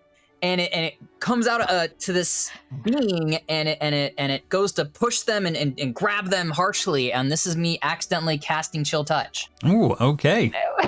With the shroom fingers. Watch out for shroom fingers. An 18, I'm pretty sure that will definitely be hitting this guy. Yep, that will absolutely hit on that one, and you will do 4 necrotic damage to it. Okay. Any more? We'll say Brody is going to stand in front of Edward. Oh, okay. He's going to move in front, right? Okay, sort of interposing himself. Yeah, you've certainly got the time. Thanks, buddy. Right, as that's going on, next on the list, Craig, you are next on this as this is all going on. What does Craig do in the moment? Oh god! And he's just going to stand there, and he's going to let me turn my camera on a second so I can show you. He's trying to fumble, take his sword out of his sheath, and he takes it out like this, and something hits him in the face, like a scroll or something hits him in the face, and he just stands there with his sword shaking quivering, yeah, and he's going to take the dodge action. Okay, fair enough, no problem. He picks up the scroll as well, Yeah, fair enough. Next on the In list. case I lose it. Yeah, Alice, round to you. So Brody is done some sort of mushroom hand. This thing looks angry. There's a lot going on right now. But I'm gonna go back here behind Keith. She's gonna go. But this week, last time, gonna clutch the book, hold out my hand, and cast something. Okay. Firebolt this time. Why not? Okay. What? Crit. What? Alrighty. Excellent. Okay. So you release the spell. You catch it on the side of the head, and you see it sort of start to burn and reel back from all that. Damn, that's a lot of damage on that one. Okay. Let's add all that. Nine on the second one. Woof. This thing looks pretty rough already after taking all as it screeches back. Anything more from Grace? Alice. Sorry, on this one. Sorry, before we go to Grace. I don't think I have any. I do not have any bonus actions. So no problem. Grace, round to you. I shall mock it viciously. Oof. It's going to make my all action. So saves. It needs to make wisdom. Wisdom. It rolls a 7. So whatever your mock was, it was horrendously mocking to this spider creature. It was definitely something about it having no thumbs. Yeah, sure. And I imagine the reaction was just, oh. looking down at its things on that one. And then bonus action. Kill it. You kill all the other spiders in the office, and that is bonus action bardic inspiration. Very nice. Very nice. Next on the list, Keith. You, sir. Yes, me. You've been given some inspiration. Okay, I will move forward. Pull out my knife and say, God damn it, why does it have to be spiders? And I'll run in and try to stab at it. With Bardic Inspiration, apparently, and with Sneak Attack, because Brody's right next to it. Okay, fair enough. 14. Okay. I will use the Bardic Inspiration. I'm going to use my turn your things to your disadvantage as a thing because you also succeeded at the cost earlier. So you're going to pratfall the one. No. And unfortunately, you go onto the carpet here and you go and fall prone on the ground directly in front of it as from trying it. That's bad. God. Okay, and I'm assuming I can't stand up, right? You can Because just about make it back up. Yeah, you've still got movement left. Oh, okay. I'll stand back up. Just keep get up like that didn't happen. Just just trying to brush himself off. Yeah. Don't worry, no one saw. It's fine, don't worry about it. So yes, you pick yourself up. Anything else on your turn? Bonus? Any bonus? Yeah, I'm thinking. Cunning action. Does it allow me to dodge as a? I don't think so, right? No. No, then there's nothing. Okie dokie. Okay. Unfortunately, with your turn of events, Keith, the dog comes running over to try and gnaw on you from your pratfall. Is a 12 going to be enough? I don't think a 12 is going to be enough for you, is it? Actually, that's a really good question. Let me check. No, it's not enough. Okay, so it tries to really bite out at you, but it's like this shadow dog, really weird as this thing comes over, but it does miss as it sort of like maybe even part of the fall is just puts you out of range of the bite as it comes in for that as this is going on. Next, the weird spider creature making its way over to actually get hold of this guy that casts a spell on it, but Brody putting himself in the way at the last moment. So this thing, And I use my bonus action my reaction to Halo Spores since it started its turn within 10 feet of me. absolutely, yeah. If that's the key to starting the reaction and not taking damage or anything else, then yes, is the answer. To one creature, you can see if it moves into space. Yep, so within 10 feet. So it's going to make a con save. Let's see what it's going to do. Saves Constitution. It rolls a full-on 4, so it will take the damage. So what's funny is that Brody, who has not been smoking weed, exhales, and then the puff of smoke that has like the particles of spores in it kind of swirls around him and then kind of at this thing, which is weird. Okie dokie. Then it is going to try and it throws out this web and it goes and wraps around your neck, Brody, as this all goes on. As it hits with a 21 to hit. You're currently grappled, and whilst this is going on, you cannot breathe, and it has advantage on attack rolls against you as this is going on. It then attempts to bite you, and is a 15 going to be good enough? I'm assuming probably 15 yes. hits. Okay, so it does 5 piercing and 5 poison damage to you as it bites down on you as you're like struggling.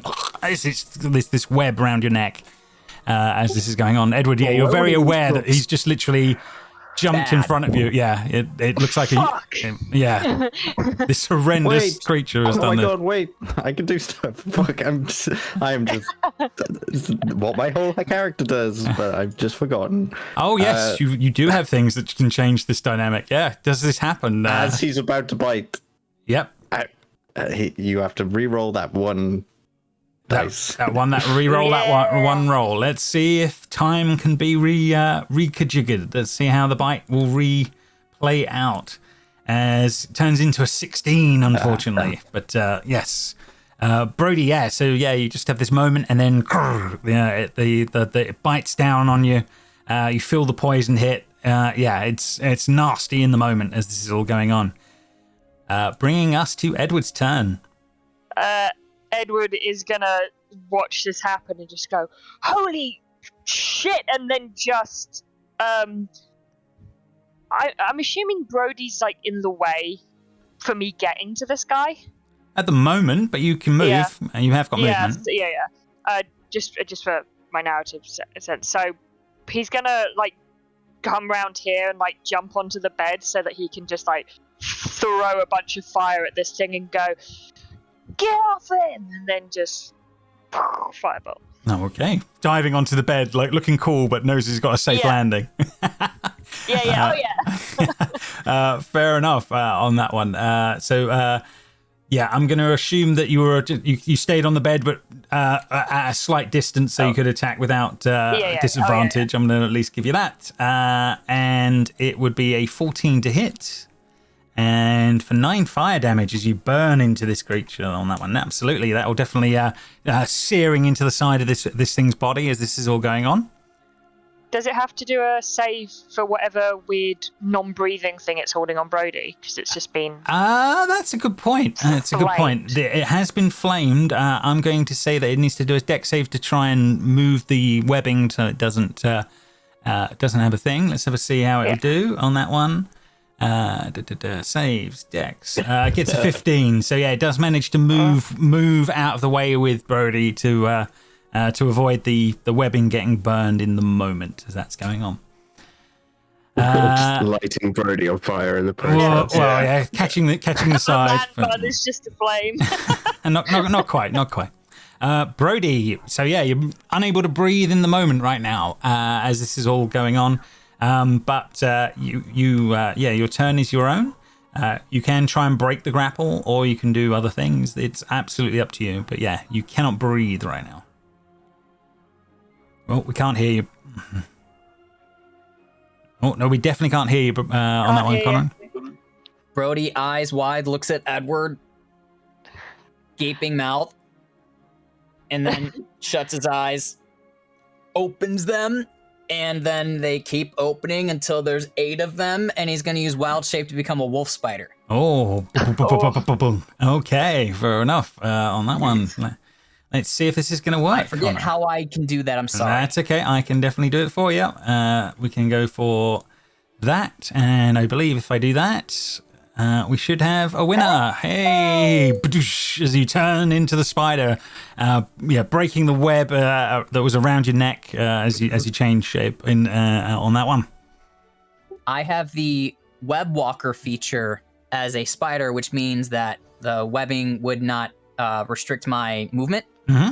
So I'm going to strafe around this thing until I'm again in between it and Edward. And that takes my action. But before I go, I'm going to kind of like swipe at its face right here, kind of in the front of it. And using my bonus action of the heart tattoo, I'm going to give the bonus action help to Keith. So nice. He now has the help action after me doing that kind of swiping move. And you see it's with the arm that has the Belagron heart tattoo. Nice. Excellent. Okie dokie. With that all done then, Craig, shaking at the back there with your sword. What does Craig do? Craig runs downstairs. Yep, fair enough. And takes the dodge action. Fair enough. There's a pie in the corner. The room is as you left it before. Sorry. Alice, round 2. It's just what he would do. Like, absolutely. I'm definitely with you. Keep to it. It's all good. Alice, sorry, yes. So you've seen Craig run off down the stairs. You've seen that before. Round to you. Okay.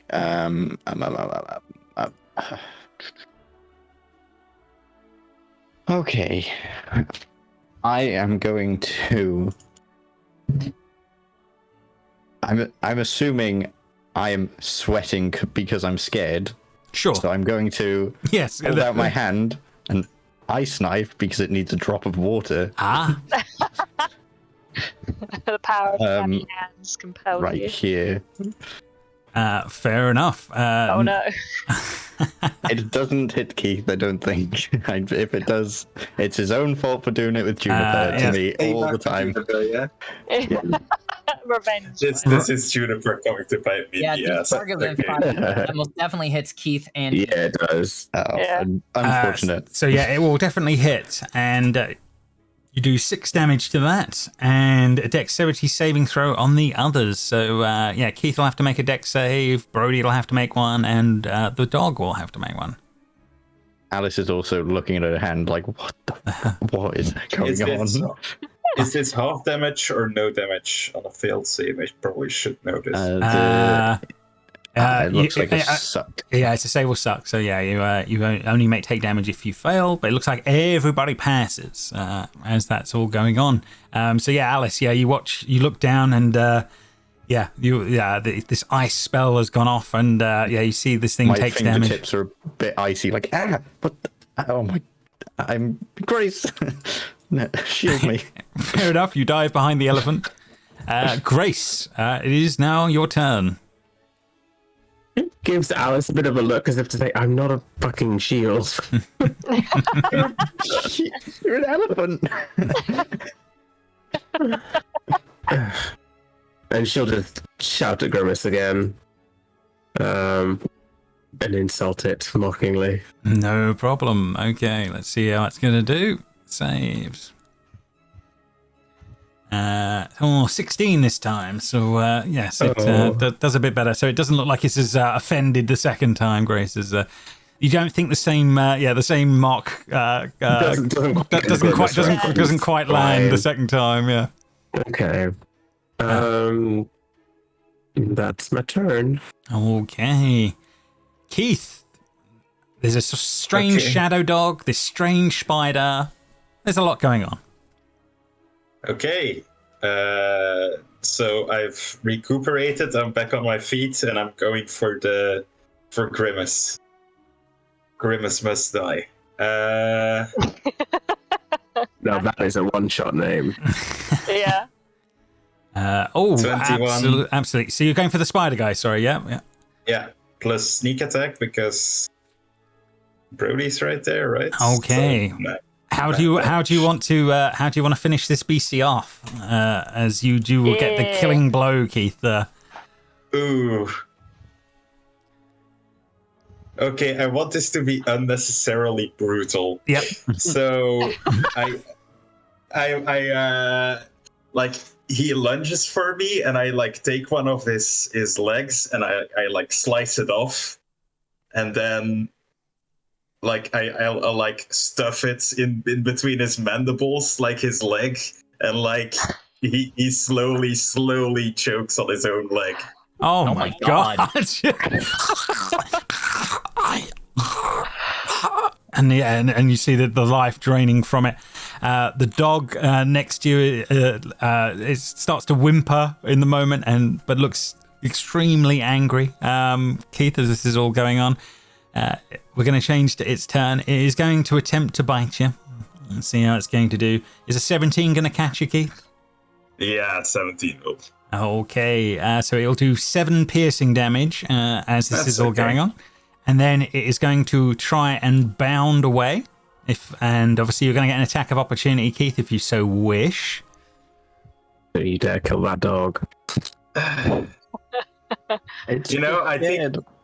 think I'm a little bit too busy choking the life out of Grimace here. Yeah, so. Fair enough. That's fair enough. So Grace, as this thing bounds by you and Alice, do you guys let it pass? 100%. No problem. Craig, it scares the absolute living shit out of you as this dog comes bounding down the stairs and will literally be trying to pass by you in the moment. I just push myself into the wall like. Fair enough. Yeah, and as you do, this thing will be barreling down the stairs and away. So we can end the combat there as this is all going on. And then, you just as Keith is just like sort of, finally sort of finishing this thing off as you're all breathing heavily for a moment. It seems like peace will regain. And the little fairy thing in the silver cage just starts clapping just a little bit as that's all going on. Right. Okay. So as everyone is calming down and Keith is brutally murdering this spider thing. We're back in the room, everyone. You're here as this is all going on. And the little pixie guy in the little silver cage at the far end of the room is like, oh my, well done. My hat's off to you, sir. Hats off to you. Brody is like on the bed where the web is touching. Can I touch the web and see if I can't get a sense of where that dog went in this place, since a bunch of stuff is being held by webbing? You can make a perception check as this is all going on. Well, it says while in contact with the web, the spider knows the exact location of any other creature in contact. Okay. If you roll me a d20, we'll just see if it's all linked together enough. So I'm going to say if you get over a 10, you know.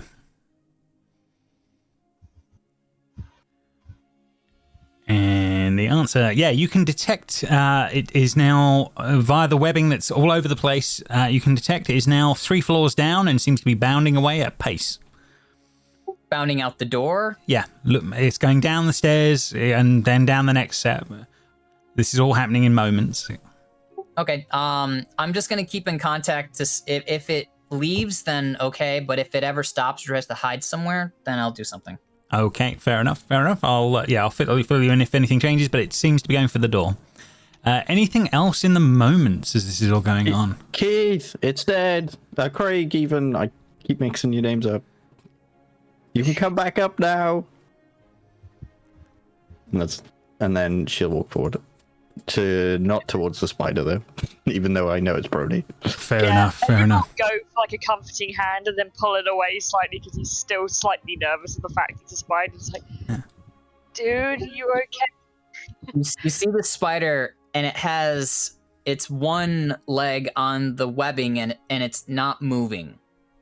So it seems like it's concentrating on something. Meanwhile, this guy in the little silver cage says, "Could I be a bother and ask if anyone would mind possibly grabbing this cage and pulling it down from this webbing? I'm kind of a little stuck right now." Oh, no, he's going to jail, right? Oh, Yeah, you Yeah. may as well stay in that cage because you're going to jail. What? I No, mean, I we just can escaped. No, we can take that doesn't persuade us. I'm not an enemy. I'm not evil. I was imprisoned against my will. Well, that's what imprisonment is. I had done nothing by the laws of this land that required me to be locked up. Purely wanted to return home. Please do not return me to Bavlorna. No, I beseech you, please. Look, I mean, we just got here. The police have told us to do this. Okay. What do you mean by there's no such thing. I don't know what that word means. Like the law enforcement. There's no such thing. I'm sorry, sir. I am a knight of the Sealy Court. I'm the closest thing to law and order there is in this land. No. I mean, they were a bunch of snakes, so I'm not sure how much. You are being lied to, sir. You're being lied to. They will be members of Bavlorna's group. They wish to recapture me and my friend who are... please, could someone check on him? I haven't seen him since they pinned me in here. I wish to insight the dragon creature. Yeah, can I insight him too, please? 100%. Yeah, you can definitely insight this creature. 14. 14. Okay, on that one, let's see. And Brody, harder to read. Alice, you think it's telling the truth. Distracted. As this is going on, please, could someone check on him? I haven't seen him move.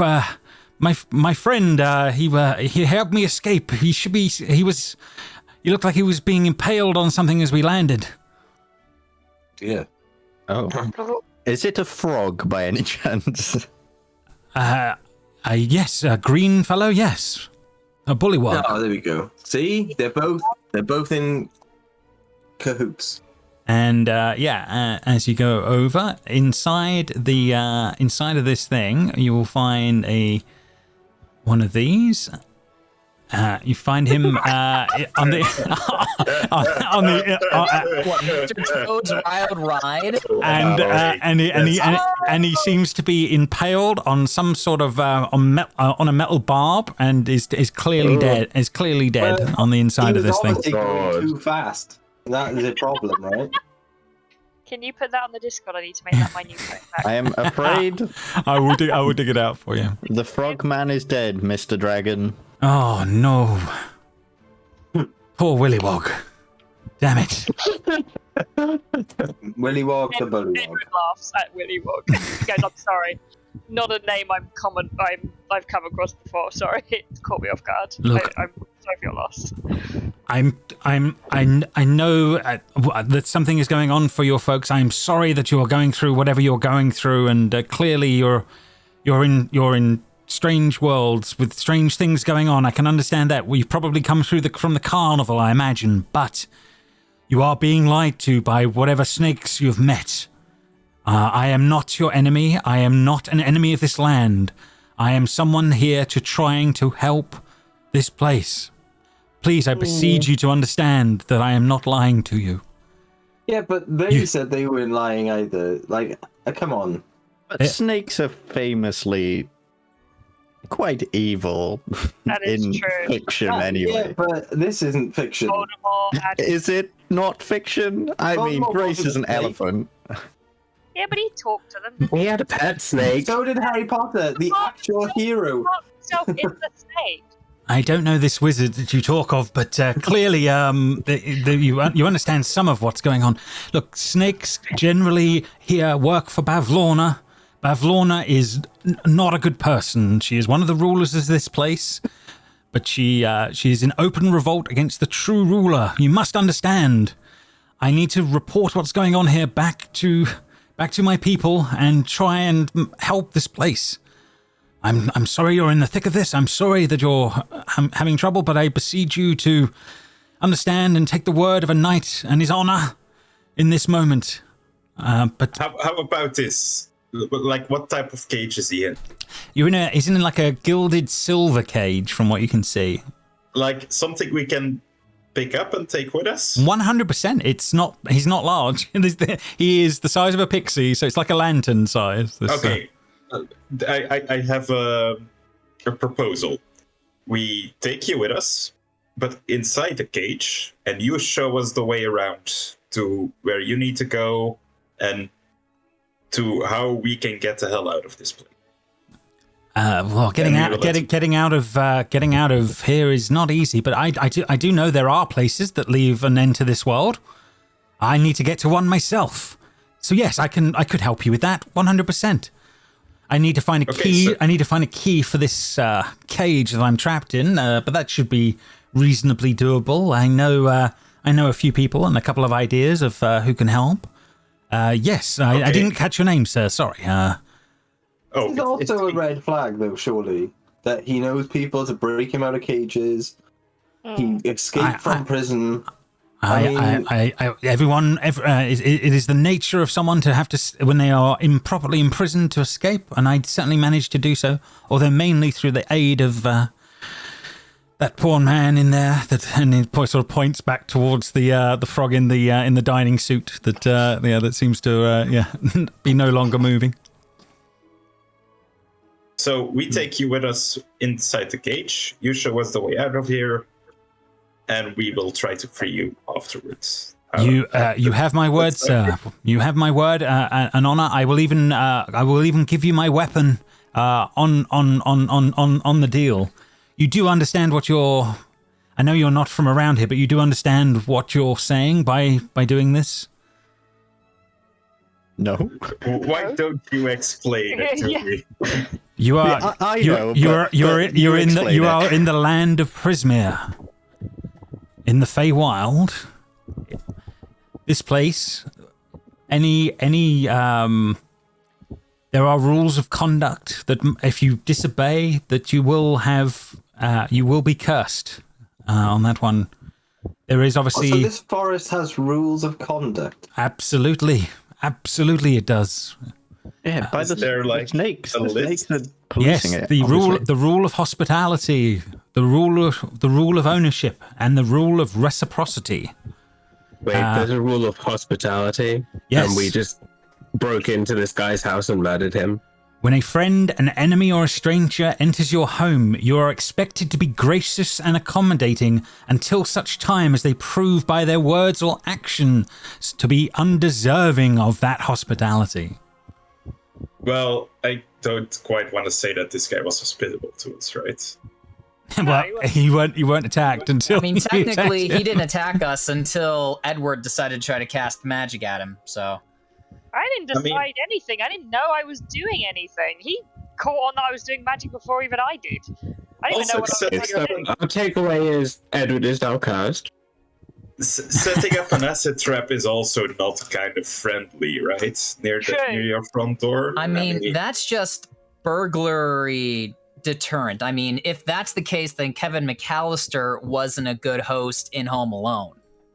Kevin He McAllister wasn't, was though. He wasn't. Yeah. He wanted to see those men suffer. Yeah, I don't know who this Kevin is, but he is clearly cursed. He killed those two men, and the rest of the film was a dream. That's what happened. Okay, so what I make up out of this conversation is Edward is cursed. We need to follow some rules, and you can help us with this. I can, yes. The rule of ownership. You must not steal from a friend, an enemy, or a stranger. To take something that doesn't belong to you without the rightful owner's permission is a crime and an unforgivable breach of etiquette. What about a dead guy? Like this guy, like he's dead, and if he has something valuable, then I don't think he can keep it in the afterlife. so we can take it. If Hang on, so you can't steal from anyone or you'll become cursed? What? And it is an unforgivable breach. I don't know how much of this has bearing with Zabillionaire frozen in time, but they are the rules of this place. And then finally, the rule of reciprocity. When a friend, an enemy, or a stranger offers you a gift, you are obliged to accept it, and offering something of comparable value, be it a gift or a service in return. Such reciprocation need not happen immediately, but must happen. I don't like that. So what you if are they give you offering. something crap, like a snotty tissue, and they say this is a gift, you have to take it? You have to take it, but you only have to offer them something as deplorable as that. What a horrible person would do that to you. Well, in that case, I will accept your gift of your weapon. I will certainly be offering that once I am freed from this cage, sir. That is definitely what I am offering. Okay. James, just to double check, did that wolf leave, or did that? You definitely felt it leave. Yes, that's definitely true. So then we'll say that I was actually saying those things that I said about Kevin McAllister and all that stuff, and I turned back into myself, like, to have that conversation. Fair enough, no problem. Right, I'm just putting those in the text for you. There are your 3 rules that Talavar has filled you in on as this is all going on that front. But yes, these things are powerful in the land of Prismare. You must be careful. I can help you here, definitely, if we can make this deal and this pact, which it seems like your Keith seems to be in agreement with. You have my word as a knight of the Sealy Court. I mean, I'm leaning towards trusting you and mistrusting the snakes. A wise sense of character. I can see that in you, sir. But I am not in charge here. As much as I would want to, there is still a corporate structure at hand here, and I do not have the decision. I mean, is there... decision. You take orders from a king or a queen? I mean, no, I take orders from that shithead over there, that cursed one. And your name, sir, as he sort of points to you, Edward, as this is going on. Edward, but I'm... Sir Edward, would you be willing to go by by this bargain that I've been talking with your underling Keith here? I'm willing for my workers to have to make their own decisions independent of the group. So, any consequences... like a republic of some description. Whilst we are in the Feywild, our company works as a republic with democratic ideals. In that case, I will gladly accept your deal. Excellent, Sir Keith. I mean, yeah, sure. Well, technically, technically it's King Keith, right? Because I was the king of the Witchlight. Ah, fair enough. Right. You were crowned king at the carnival. Yeah, but you can just say sir. Sir's fine. Ah, that will bode well for you, King Keith. Or your majesty, it's just whatever you prefer. Obviously, I cannot put you on such a pedestal as the queen of the summer court, but I am definitely impressed to realize what you are, sir. And he sort of gives you a gentle bow, and doing all the royal etiquette. I will bow back because I think it's amusing. Fair enough. Well, and these people that told you to try and capture me, where and what were... You said they were snakes, but where are they? Craig knows that. Why are we trusting this thing over the other things? Because we do not understand what he's saying. None of us know exactly what they said except for you, and that's weird. The others are literal snakes. They're like, it's literally an expression meant to signify someone that's not trustworthy. And I can tell you that they work for Bavlorna Brightstew, a horrible... I believe you would call it a witch, or from what you've been describing, or a hag, maybe would be another term. You may understand what I'm saying. that's that rude. runs. You have no idea. It runs this place. She will definitely have sent out those people to try and chase me down. And yes, I thank you if you can keep them from me. I don't like this. The snakes were really nice. What did you do to get locked up in the first place? I arrived here about a week ago. I realized I was here from the Sealy Court. My queen wanted me to check in on the domain and see how Zablina and her people were doing. I found the place in disarray. I found that it had been taken over by the Hourglass Coven and been split into 3 parts, and the whole balance of the place was in disarray. I was going to try and make my way back to the Fey Beacons and escape the place to report back. However, Bavlorna and her people managed to get hold of me first, and I was unable to escape at that point until Willywog came along with one of his friends and was able to break me out. We escaped in a rather dashing way via an airship. However, we were leaking air and we crashed into this place. What happened to Willywog's friend? You said there was 2? Unfortunately, they cut the rope on the airship to help us escape, but in doing so, they sealed their fate. A hell of an honorable person for doing that.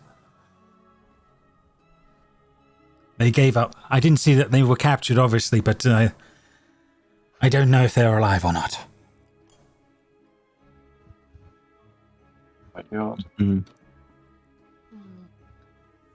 Okay. This is very weird. And I just want to get out of here. And if this guy knows how to get out of here, the snakes are only going to take us halfway to a town. So this guy taking us to where we need to go is kind of more of a enticing offer. So I say go with him. I do know exactly where the way out is. However, we do have to find a guide that will allow us to move between the areas of Prismere. But yes, I do know where the beacons are and what we're looking for. So yes, I can be of help to you. I think first steps would be to try and, if you don't mind, acquire a key to actually be able to open the cage. I could be much more useful at that point, but probably Telemy Hill, if we can find Jingle Jangle, will be our best first step, if you're willing. He's just like laughing, laughing, looking at the camera like, are you guys even hearing all these words? All these names that are happening? No one cares about this? You gotta go find Jingle Jangle, of course.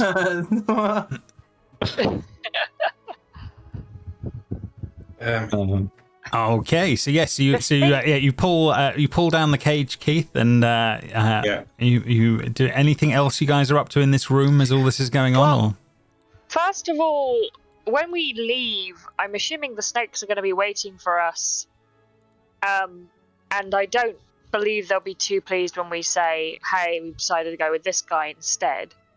My suggestion is we bring the body of Willywog down.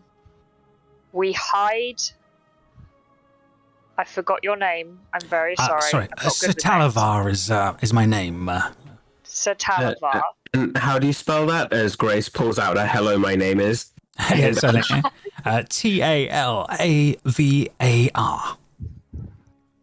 Gets a sticker. Brilliant. Brody coughs up some blood. Oh god. He's at 2 hit points. Oof. Oh. Okay. Grace hands you a Hello Kitty plaster. Yeah, I dropped my my wild shape, and Brody just looks right fucked up.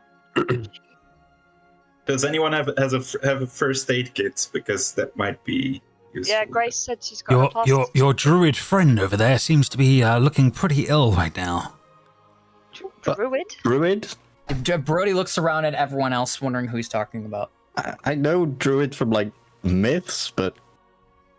Yeah, there's no druid here, friend. He's just... You, sir, the one with the hair up and the glasses. What?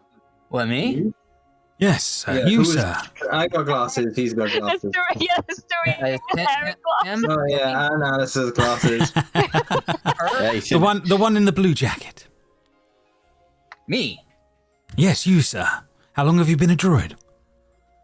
Been a what? You can clearly turn into other animals. animals. You're clearly a druid. Is that what I am here? You appear to be. I don't know what that means. A natural practitioner of magic. Able to change your form at will. Hmm. I mean, I have been doing that. I guess that's me. What else can I do? Can you tell me what else I could do? I don't know. What can I do? He says you should have many magics at your disposal. Yes, I might be able to help with time. I've seen some druids in my travels. I'm not that averse with all of their magics, but I know that they can heal people and a few other things. Yes, I might be able to help you. Sorry, I didn't catch your name, sir. My name's Brody. Hi. Hey. Pleased to meet sorry. you, Sir Brody. I feel like absolute shit. Like, I don't know. I think that spider was venomous or something. I don't know. Yeah, Grace, you got anything for him? I have this Hello Kitty plaster. Edward's gonna go over and like pat him on the back. It's, the Hello Kitty plaster is tiny compared to the gaping hole. Yeah, 100%. Yeah, Brody throws up. Oh God! Now, it's necessary. For goodness sake. Maybe we should take You gotta a get sec. it out. You gotta get it out. If That's it's bad, not true. You don't have to do that at all. Gotta Whoever get it told you that is a liar. You said something about druids healing. Can they heal themselves? Because he could really do with that now. Or should we? You cauterize the wound? may be able to Should you we- may be able to do that, sir. Can you think about that? Yeah, hang on. And Brody whips out another joint and sparks up. And he goes, all right, I did this yesterday with Keith. and he blows it down at like the gaping wound on his chest, and he will cast healing word on himself. Hey, there you go. Yeah. The medicinal benefits of marijuana show. Through the medium of D&D. Through the medium of D&D. Absolutely. So the smoke will Legalized. healing the wounds as this goes. He feels a little better. You see the smoke with the little particles in it actually like infuse in his wound, and it shuts slightly, and it looks a lot better. I mean, it still looks pretty gross. He's at half hit points right now. He's like, okay, Wow. yeah. I guess I can do things. Thanks, drugs. Thanks, drugs. I believe the power comes from within you, Sir Brody, but you are, the way it's meditated out, that is up to you. Well done. Okay, I say we listen to Sir name again, Talavar, sorry? Sir Talavar of the Sir Sealy Court. Talavar. He seems like he knows what he's talking about. Well, there is also the trap downstairs. Maybe if we can like rejig it and get the snakes to spring it somehow. Well, let's not hurt the snakes. They literally have done nothing wrong to us, right? I think we just lie to them, just deceive them. Well, we'll bring the body down and offer them the body. Yeah. Yeah, We'll just Grace, can hide. you carry that? No offense, but you I really don't want to. Willy Wog will make one last sacrifice. I see where you're going with this. Brave soul. Ed is going to pull down his jacket so that his hands are like covered by it, and so his hands are covered by it, so that he picks up the frog and goes, Oh God! And, Yeah, like, puts it's it over like a his shoulder. flesh version of Kermit the Frog as you pick it up. And he like, got him over his shoulder. It's like, I hate this. And then in the meantime, I guess we'll have to make you disappear, right? I'll say to the pixie dragon. If you can find a way to hide my cage, I that would work. Yeah, absolutely, Sir Keith. Oh, a thing you don't know about me is I am a magician. I can make everything disappear. Well, what's your class of magic? I think it's called up close. Yeah, close-up magic. Close-up. It's pretending he can do magic with Ah. sleight of handiness. Distraction. Okay, I understand. Well, that's as good as any. And yeah, you can make a sleight of hand check, Keith, to see how well you can hide this. It's not a massive cage. We're not talking a large item. It's less than the size of a lantern you're trying to pull off. Why don't we just put it in Alice's bag? 21. Yeah, damn. I don't think anyone's it was there. And then for the rest of you, that cage is gone. How It's he's managed. I get like kind of like this, how do you call this bed sheets, and I'll like obscure the cage for a moment, and then when I pull away the bed sheet, it's gone. And Brody's he's expecting clapping. claps. Yeah, expecting claps. I would, but I'm holding a frog. I'm not. Okay. So yeah, you guys are making your way down. I'll move you to the exterior map. It'll make things easier. We don't need to make our way down the stairs, but you make your way down all the stairs, back out to the front. The vines are all cut away still. However, they are starting to regrow slowly but surely. You can see that much. But yeah, you make your way out through the vines. All is quiet as you in these sort of first moments as this is going on. Craig, call out to your snake friends. It's your time to shine. Hey, snake guy friends. Brody's stepping away to see if he can't spot that dog anywhere. Yeah, absolutely. Yeah, you can make a perception check, Brody, as that's going on. Yeah, so Craig, you yell out for the snakes, and a few moments will pass by as this is all going on. Yeah, Brody, you're not seeing it right now as this is going on, and they come back and the two snakes will reappear, and they go, you're back. Are you done? Yeah. How have you got on? Frog's dead. We did. I Can't hear them. Oh my god. The frog guy is dead, and the dragon, the pink dragon, wasn't there. Make a deception check, Craig, to see how well you do. Can he have Okay. advantage? Don't I have advantage because of The my rest feet? of us are like nodding. And we have I a do believe you dead do, Craig. And there's a dead Oh. body on Edward's thing. No, he literally has a feat for this. It's one of the only things I'm Yeah, proficient in. it's exactly the one. And they're like, wow, man. Okay, well, I'm guessing then that the dragon didn't make it. I mean, there's a lot of things that come down, but you're gonna if you get your friend over there to hand the body over of the frog, we can at least drag that back, and then we can go hunt. Maybe we'll have to go hunting in the forest after wait. that. Oh wait, no, I can't. It's not my stand boss. them. It's not my friend. It's my boss. But I think he's one of those bosses who are like, "Hey, we're friends, right?" And he doesn't actually really think that. Oh yeah, Babylon is like that with us. Yeah. Anyway, We are excuse offering. me, Mr. Edward. They want the frog. Oh, they can take it. Wait, Craig, wait. Wow. If we give it to them as a gift, they have to give us something back. Here's the gift. One of the your rules. frog. Oh yeah. What do we get for this frog? And you that, want and they look at each other, and then they look at that, and they're like, what do you want? What do you need? What you looking for? Looks We to want- Alice. Immediately. Well, actually, no, he doesn't know what they're saying.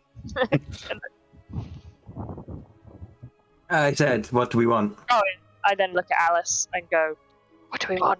I didn't think this far. We want Something equally as valuable. something equally as valuable. As equally as valuable as this dead body. Okay. But you wanted this dead body. No, the dead body you wanted, We right? definitely want the dead body. Do you want something this as body valuable has as that worth it. on that front? What do you think? What do you want? What do you think, Syl? Edward's gonna nudge Craig and go, make sure they don't give us another dead body for the dead body. I don't want another dead body. How about this? We guarantee you a decent meal and a bed for the night whenever you ever reach downfall. I will make sure that the Bollywogs there will allow you for that. Okay, right. So, guys, whenever we're at our downfall, we get to have a meal and a bed. No, hang on. And we're at our downfall. What? Hang on. At a place called Downfall. Yes. Oh, there's a place called Downfall. Oh, That makes more sense. That's we'll take that. reasonable to me. Hospitality is hospitality. Yeah, we are in agreement. Oh wait, we have. Oh no. Okay, that's not the rule. I see. I was going to say we have to take them up on their offer. Yeah, no, it doesn't quite hospitality. work. So. No, that I agree to this. If everyone else does. Hand him over, and we'll take him back. And I sort of Pavlona's going to be gesture to pissed, Edward. Phil. Pavlona's going to be pissed. Sorry? Oh no, wait, I can't understand it. Yeah, no, fair enough. So, Edward, you drop off the body as Craig is listening if- in on that one. No If problem. Craig nods at me to do it because Yeah. I don't know what if they're agreeing. As this is going on, the snake actually comes out to you, Edward, and you realise it must be 3 times the size of you when it starts to actually. When you see it make its way out, it wraps itself around the frog body and slowly starts to drag it off. You see a small tear come out of Edward's eye because he's not happy by the snake. Fair He enough. does not like the snake. Hey, Greg, can you ask them if they saw that dog come out of here? I think he's a bit stuck for right this second. We'll give him 2 moments. But we say Craig does ask the question, and they said, yeah, we saw the shadow dog run off into the woods, went north. We're not dealing with that thing. It's not part of our mission. Is it friendly? Can you be friends with it? If have Craig translate that to them, and they're like, "Fuck no, I'm not. We're not friends with that thing." Come on, Phil. And then they'll start moving off, dragging the body of the frog with them as they're going off into the woods, heading north. Oh, that worked out much better than I thought.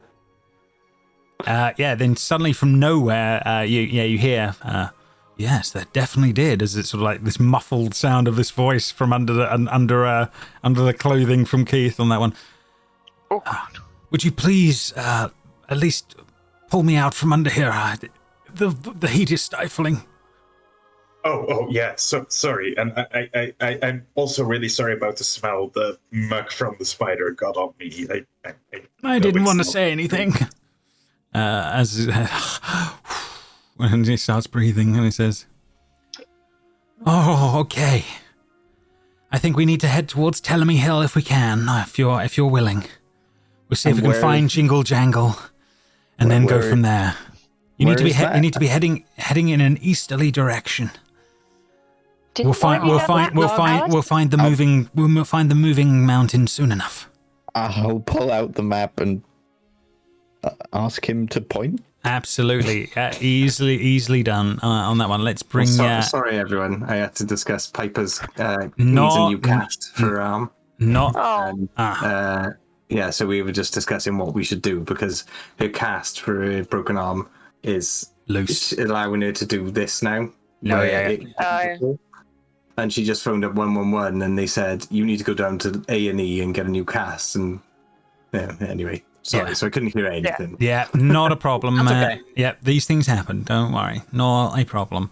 Yes, so Talavar looks at the map and he says, this is pretty good. This will help. So obviously we're here at the Slanty Tower. Some of the wells are marked, as he points out to some of these pipes, the Mario pipes that you've seen before. This over here, the moving mountain, that is Telemy Hill. Over here, this is where I came from, Downfall. This is where, this is the Brigand's Tollway, sorry. And then further on is Downfall, where Bavlorna and the Bullywugs are based. Downfall's where we can have a meal. Yeah. Yes, we'll have to be careful if we do go there eventually, but we may have to find a guide. And you said we need to go to the mountain with feet? Yes, Telemy Hill. That will be the best place to try and find Jingle Jangle and a key for my cage. Of course. And what do these wells do? They control the flow of water into the bay. Every so often, the lands flood and then dry up on a regular basis due to them. However, they've been damaged by Bavlorna and her group. They are spewing out this horrible, and you're looking around at the marshland around you. It's sort of like there's the icky blackness of some of this water and things around you. It's not a healthy looking marsh. All of this should not be like this. This is caused by the breaking of this area by her. When she took over from Zablina, they broke Prisma into three different groups, 3 different lands, and they are destroying it purposefully. That's that Zimbabwe, I think. That we were on Zablina. Yes, Zablina, the queen of this place. I see. So why are they doing that? What do they get from it? They gain power. Well, everything they wish to gain, I believe. I don't know what went on, but they clearly must have betrayed Zablina and took over her lands. I would like to try and get to the pass of Heart's Desire and find out what actually went on, but steps at a time. I need to report back to the CD Court first.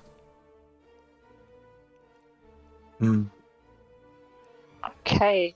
Yeah, let's do that. Because I know our main aim is to get out of here, but I do think for her sake, we might need to find someone to turn Grace back into a human before we try and leave this place.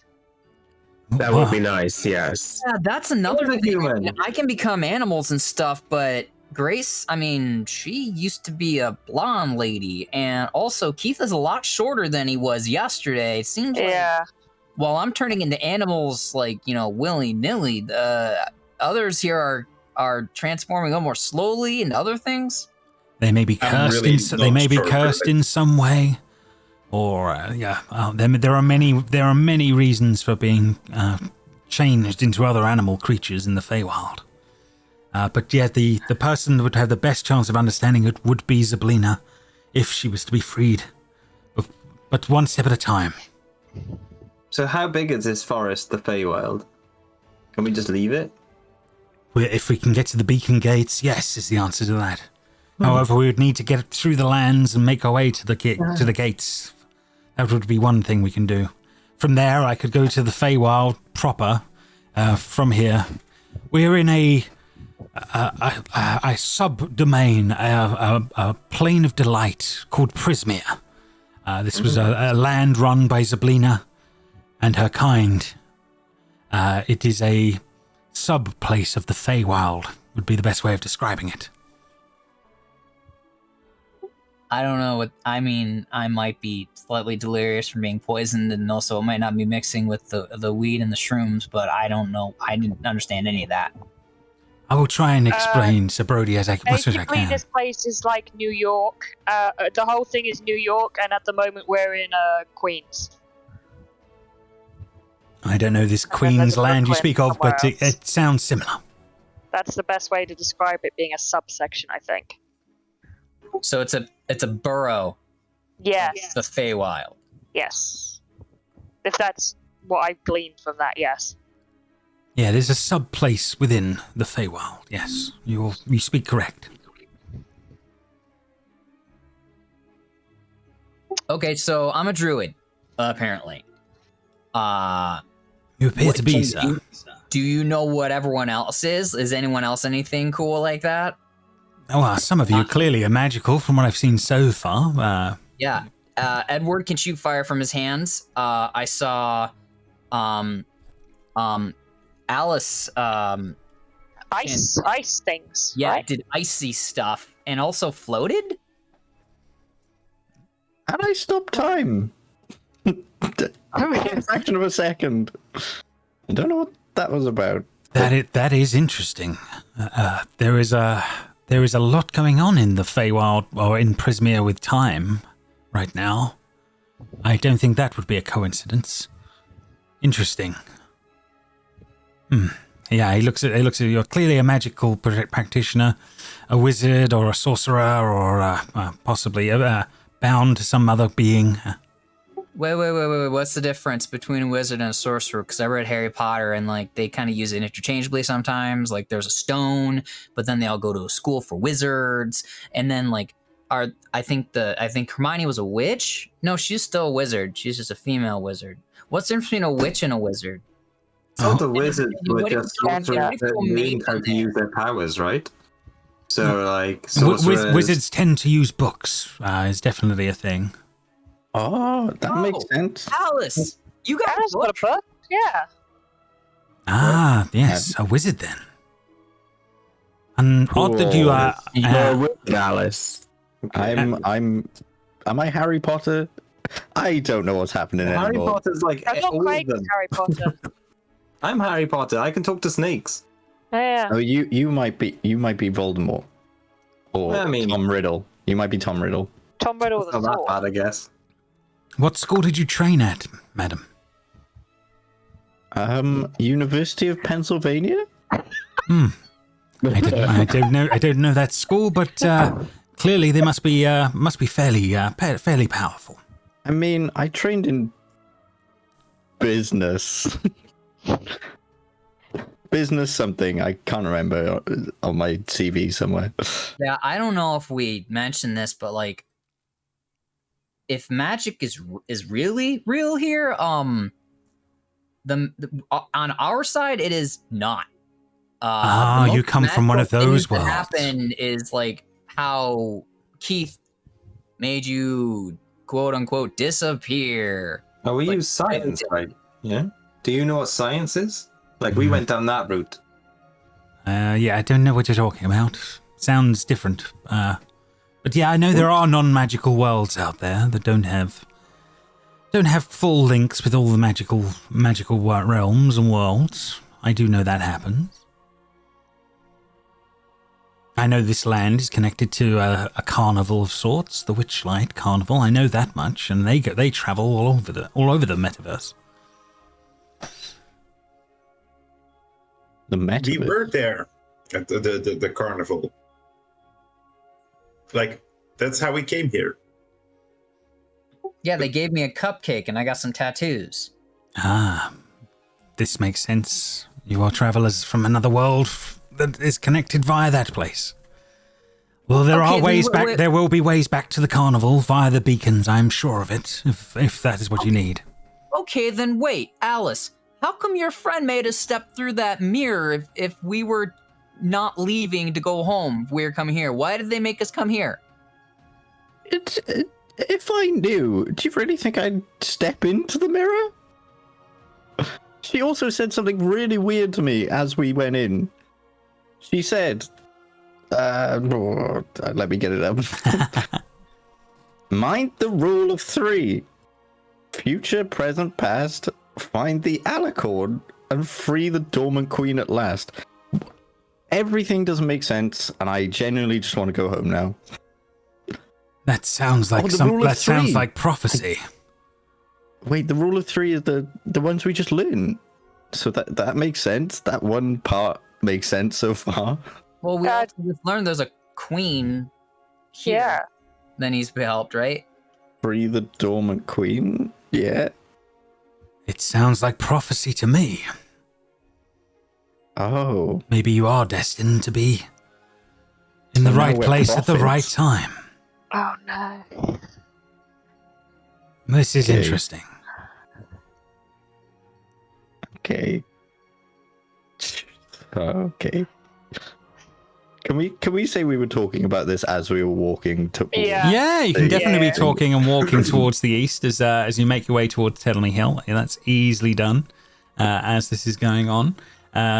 You make your way through the mists with a bit of time. It takes a few hours. You pass through the mists and you see the hill up about you. You are greeted by the scent of sweet-smelling fruits, damp and downy, silvery green moss blankets, and a gentle upward slope that's giving way to a craggy ridge up ahead. And it seems to be the mark of a hill up ahead on that one. Let me get to... there is an image. Wait, hopefully this will load in a mo. Awesome. Hopefully it'll come through. There we go. So yeah, you can see this this sort of bright hill on that one. No sign of any feet. You haven't spotted anything like that yet as this has been going on. But yeah, you can just see giant trees and things nicely swaying in the breeze as this is going on. But yeah, you're starting to find a narrow trail that leads up towards this rocky peak towards the top. As you're sort of moving and walking up. Slightly disturbing sight as the trees begin to move. Oh no. No. Oh God. Suddenly the trees sort of lumber literally like Ents from the Lord of the Rings. As this is going on, as you sort of make your way up, as this is going on. Brody steps forward because he's dumb. Mr. Dragon, what do we do? He says, if you are not to cause any harm, I don't think they would wish to harm you on that one. And one of them sort of moves forward in front of the others a little bit and sort of says, "Why have you come to Tellamy Hill?" Hello, my name is Brody, and I just found out that I'm a druid. I forget. Brody got a little stone on the way here. Edward comes and puts a hand on his shoulder to quiet him. Goes, we were instructed to come here by our new friend here, Sir Tally. Sir Talavar, yes, Sir Talavar. Hello. He suggested here we're newcomers to the area and we are seeking hospitality on your hill. And some of us are magic. Like me, I am a druid. Again, Edward smacks his shoulder to be quiet. We seek out Jingle Jangle. Sir Talavar says from his little cage as this is going on that one. Jingle Jangle is here. Though they have had problems of late. Or we could lead you in that direction if you so wish. As long as you are to cause no harm to her. We'll be... Her who? They're talking of Jingle Jangle. She. Oh, okay. Oh, I apologize. I assumed gender. We'll be... Grace just shakes her head at you. We had a meeting. Edward says, we'll be perfectly well behaved. We want to cause trouble, even less than you want trouble caused to you. Good. And they will sort of start to lead you up the hill slowly but surely as this is all going on. They sort of split up to the sides of you and sort of are leading you and coaxing you up the path as this all starts going on. We're walking, Alice sort of just turns screen going, "Are we going crazy?" I believe so. I think we definitely are. Okay, good. I'm glad we're on the same page. This is batshit crazy. I'm so tired, and we've just been walking for hours, and no one seems to care, and we're not resting, and I don't get it. and I'm tired. You are We tired do. coming up this hill. That's definitely true. We haven't even had a sleep, and we've been did. at the carnival. Oh, didn't. we We hadn't. I wasn't here last session, so I Yeah, wouldn't know. you've had one sleep, but yeah, it wasn't a good sleep. We'll put it that in those terms. And we just fought, and now we're walking, and I just need to rest. I mean, But- we fought. You didn't. No, I was heard something downstairs and went to check it out, and that's what I was doing whilst you were upstairs. So you're Insight check. welcome. You can I will insight. take my advantage. Yeah, you can Deception definitely do it. Oh, 13. 19. Oh, yeah. Craig's hard to read, yeah. I squint at him, but I don't say anything. Fair enough. Yeah. So as you guys are walking, Brody, yeah, the trees are talking to you on that one. It says, Jingle Jangle is our friend. She is good. Good. My friend is Edward, and my other friend is Grace and Keith and Greg and Alice and Sir Twinkle Toes. Tally. Tally ho. You don't collect keys by any chance? No. Why? No, Jingle Jangle likes keys. He's forever searching for keys. Oh well, Edward has keys to his car. Well, I'm pretty sure he's gonna need those. Later. That would make a fine gift to Jingle Jangle. Oh, hey Edward. Do you have a spare you- set of keys to your car? Cause I guess Jingle Jangle likes keys. Oh, keys to the office. I'm never getting back there. Yeah, I have spare cars. That's fine. So yeah, you guys are led up to the to this entrance of a cave. The trees sort of move off to the sides, giving you plenty of space. Yeah, there is a large cave entrance directly in front of you all as this is all going on. There is darkness in ahead. I pull out my phone and I turn on the light. Yep, no worries. You can start walking towards it as you wish. That's no problem. I'm assuming I'm gonna move, but I'm assuming we're all moving together. Yeah, relatively you can make quickly. your way. You This can is make the cave. Yeah, the cave entrance is literally here. You should be able to walk through it into the space. There we go. I mean, should we rest before we go? Okay, let's go. I mean, there looks like there's a bed in here. So we Yeah, can so just as rest in as here. you're walking in, as this is all going on, at the far end of the space, you will find this person. They it's look okay. round and look up at you all as this is going on, and they look around and go, "Hello." Oh, Hi. Hello. How are you? I am fine. I do not get many visitors here. Hello. What brings you to my home here? We have a friend here who was looking for you. I'm assuming you're Jingle Jangle. I am indeed Jingle Jangle. Hi, we have a pal here who's kind of in need of. I think he needs you to get a key to get out of the cage. Indeed, yes. My name is Sir Televar. Jingle Jangle. Your presence precedes you on this one. I understand that you have keys to probably everything within this domain. I'm looking for one for this trap that I am within. And Jingle Jangle goes, oh. I'm sure. May I look closer? And sort of wants to come over to Keith and have a look if he's willing to bring the cage up.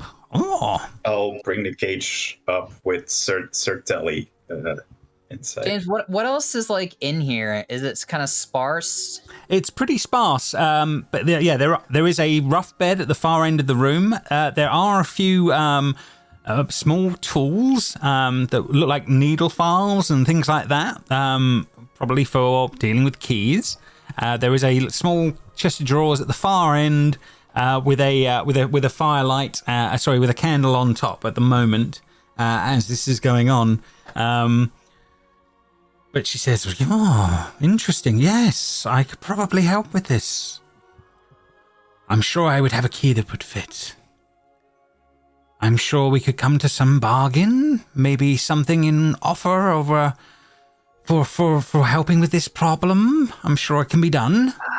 I can give you a key. I got something. Hey, I reached inside my fanny pack, and my trinket that I rolled is a needle whose head cannot be threaded, like no matter what you do. So Brody says, I got this trick needle. Maybe you could make it into like a real tiny key or something like that, but you can have this. Is it a key? And she looks Not at it. yet. I think it has, That's not a key. could have the potential to become a key. Do you make keys or do you just collect keys? I mainly collect them. I can make them, but no, I'm sorry. That doesn't seem like something I would be overly interested in. Oh, okay, never mind then. I tried. Anyone else have something better offer? Edward sighs and just pulls out the key to his Ferrari and goes, "This is the key to my favourite car." yeah. The eyes go wide. The gasp is on that one. Is that a truly beautiful looking key? I can show you a picture of what it opens, what it runs, if you like. And Edward gets his phone out, and most of his photo album is just various pictures of him posing on top of this car. In like different outfits, like full photo shoot, like he's paid to have these done. He's What a horrible contraption. But the key looks amazing. You've wounded me. You've hurt my soul by saying. I'm sorry, but the key looks wonderful. I would certainly be willing to trade. I would even offer you here hospitality for the evening if you so wished. Yes. Yes, Yeah. it is. He like goes. You can see the pain in his eyes as he like slowly puts the key towards Jingle Jangle. He's like doesn't look at it. yeah. Her eyes are going completely wide. There's a little like resistance as he pulls at it slightly, and then let's go. Oh, truly an interesting off-world key. Fascinating. Thank you. I'm sure I can help You're with this welcome. somewhere. And starts jingling. Her entire jacket is covered in keys. Your key is now placed, pride of place, on that jacket as this is all going on. And she eventually will go around looking for a small silver key. This one. And we'll unlock the cage if you allow it, Keith. There's the question. I will allow it. Okay, the door will swing. I will allow it, but before, I will remind, we had a deal, right? You 100%. You have the word of a knight of the Sealy Court. In that case, I will. Of the seedy court. The Sealy Court. I'd be worried if it was seedy, to be fair. Yeah, Sealy is a slightly better, only just. Right. So yes, Sir Talafar, for the first time, will be freed from the cage and will start flying around you guys. Oh, wonderful! I'm finally free of that awful cage. And yes, as he starts to buzz people for a few moments as this is all going on. We are going crazy. I don't. It's good. Give up my Is car this- key for this. God damn it. I mean, you've got a spare car key, right? You paid for the spare car key? No, he said that he has a spare car. Yeah. Of course. A little extreme, but sure. Look, the spare car key I lost last time I was in Vegas in a betting thing, and so we had to get it was a bit of a mess. Anyway, yeah, I have another car. It's fine. Fair enough. So yes, so she says, I will make tea. Please rest. Enjoy the hospitality for the evening.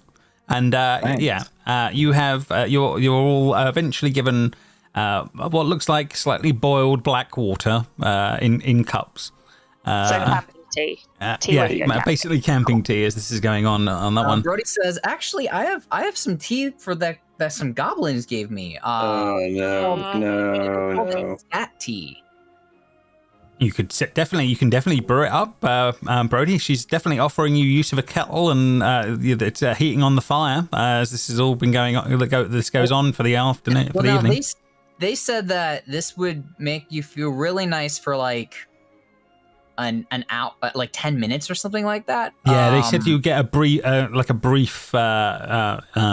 brief buzz from it in some way. Yeah, so no, Brody wouldn't think to conserve it. That'd be metagaming. No, Brody would drink the scat tea. Okay, fair enough. No, yeah, you It definitely makes you feel good. you can definitely do a bit of that and be drinking that. It's definitely going on, and Jingle Jangle will be asking you questions as it's going. So, where are you heading? What's next on your lists? Where are you? What are you doing now that you've freed your friend here? I mean, we just met here, but okay. I don't know. Just want to go home. We're trying to figure out how to go home and to turn our friend to not be an elephant anymore. Why? She looks lovely.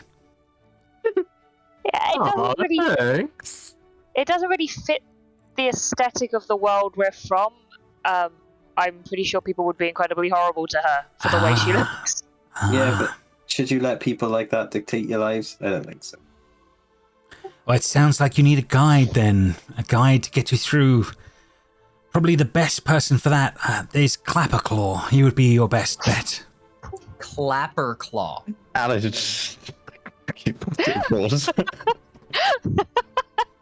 Yeah, he hangs around in Downfall. He knows his way to Hither. Yes, he knows the way there, and yeah, I know he's not on the best of terms with Granny Nightshade, but he would get you there at least. What are these names? What was the other name you said? Sorry. Yeah, he's not on the best of terms with Granny Nightshade. But yeah, these are the names that are coming up. I love it. A sentient nightshade. That's how I'm conveying this. Yeah. Granny Nightshade. Okay, I'm beat. I don't know what's happening. I'm just gonna go to sleep. You would have to if you were heading towards Downfall, you would have to pass through the Brigands' Tollway. Be careful of the Brigands there. Watch out for Herringon and Edagon Longstaff. He will be trouble if you run into him. You'll know him with his bright blue scarf, the Fiend. Does he also have a long staff by any chance for us to identify him with? He has a long scarf, long scarf, if that's what you mean. Long scarf, not long staff. Oh, okay. Sorry, I misheard you. But yeah, he is a terrible brigand, and he will attack you if you're not careful. Hey, do you have any like camping supplies or anything? We had to stay outside in the woods last night, and it was rough. I don't have much here, but I could probably get some more from one of the inns if you were willing to make a trade with me. I might be able to give you my bedroll. The one bedroll for all of us. It'd be better if like all of us could get stuff instead of just one of us having stuff. So maybe we'll wait for later. But thank you. That's okay. If you find the inn, that might be a good way, a good one to be trying to work towards. It moves around though. That's the only problem. It's not so easy to find, but it's usually in the north. Is there a trick to finding it, perhaps? No, you just have to kind of run into it. It does what it wants. It moves where it will. What? Is it like on wheels? On routes. It moves around on routes. Of course. Why did I even ask? The inn at the end of the road is what it's named. Okay. Okay. Can we stay in this cave? It's probably nicer than sleeping outside, I guess. Yeah. You have my hospitality for the night, so yes. And you've given me a wondrous key. Well, thank you. So yeah, you guys are gonna rest here for the night and see how things play out. No problem. Edward's gonna like text Brody during the night, and he's gonna go, "Hey, dude, thanks for saving me from a the grimace earlier. Means a lot. Don't tell everyone else I'm thanking you though, otherwise they'll want me to be nice to them, and I've got street cred, you know. Oh no! You text it. You text it to the company. No. Yeah. Yeah, now you gotta put it in the group chat on Discord. Yeah. I'll write one out. All of our phones go beeping. Yeah, all at the same moment. Yeah. Alice looks at it and went, "I knew you two would have been great on the love train." People around the world, join us. Brody just rolls I love over boats, and whatever it is. everybody. He's just gonna say, I mean, that's okay. Like, I owed you, remember? So we're even now. Yeah. I'll take that as an even, Stevens. Cool. Yeah, and he's like bright red, and he just like turns over, and he's like, "Night." No problem. Okay, so yeah, you guys can take your long rest as this goes and have your sleep for the evening. So yeah, you can. Can I take some time to look at that scroll that fell out of my sheath? You absolutely can. Yeah, you've definitely got time, and you're all sitting down. So yeah, you just take a moment at one point to take a look. Yeah, do you read it privately or do you? Yeah, so I'm just gonna go outside and just some time to myself. I assume all of us are doing this at some point, going outside. Yeah, You're definitely. not just gonna stay in there, are we? No, At one point, I'd like to go to. I would like to talk to the pixie about like what else like druids can do. Yeah, fair enough on that one. Yeah. No, he obviously, he will explain a little bit about the idea of what you understood with Goodberry already. That he understands that's definitely a thing that you can do. He does understand that you can do.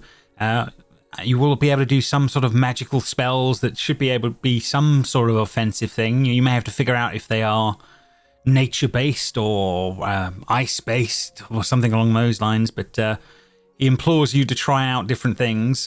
You should have quite a range of magics at your availability.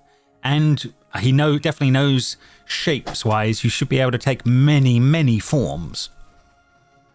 But only a few times a day. Do you know what's and again he takes a puff of weed and blows it out, and you see the little, basically he does the halo of spores, but to no one. And just says like, it should be regular. Sorry, this should just be regular weed. But like it's all like, you see how it's kind of sparkly.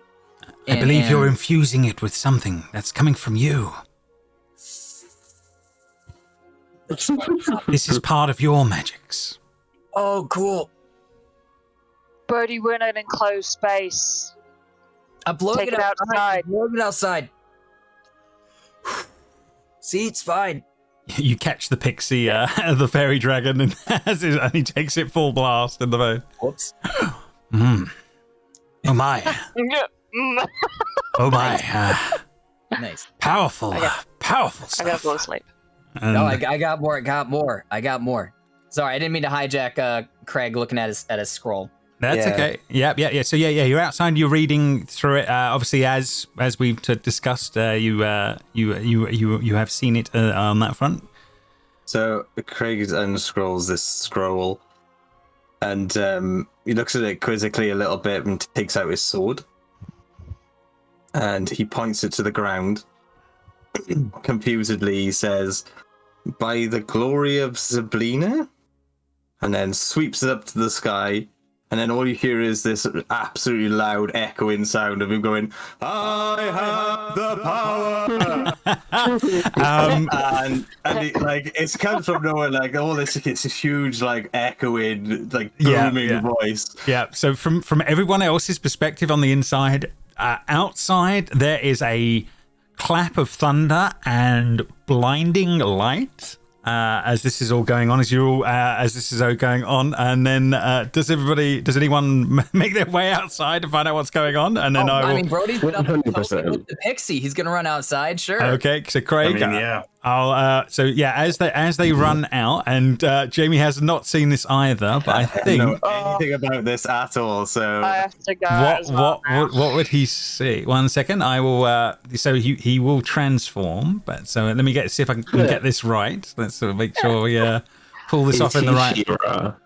Oh, Yeah. close, but not quite. 1 second. So this may well work. Hopefully, I've got this set up right. And Hira. so yes, What? he will transform into this. So you just see him with this giant rainbow sword in hand and this strange blue figure. Yes, I did make Tiefling He-Man. Is literally in front of you all, literally glowing in lightning for a few moments That's a as this is all I've ever seen one. as this is all going on. Sword in the sky. As you guys come running out, Craig's nowhere to be seen, and there is this blue figure just here, carrying Craig's sword. What So the- question quick. Am I still Craig? Do I have every understand? I don't know what's just happened, right? You don't know what's just happened. You are still Craig, absolutely. Okay. You just have a whole different set of stats, and you look different right now. Yeah. Okay. And you feel powerful and larger. Alice, like, why did He-Man just show up? Because that's what just happened. It looks like He-Man what has just turned up. happened? Oh, who the fuck are you? Who are you? Oh, buddy? okay. Did you Why tell can't him? you just get it through you? Why does my voice sound so different? Whoa! What? So Why do you have Greg- yeah, why do you have Greg's sword? Brody, as you're saying that, Sir Talavar flies up to you and says, "What's in that smoke that you hit me with? I swear I'm seeing a half-naked blue tiefling." Oh my! I got no top on. I mean, we just had tea. I don't know, like, what is tea? What?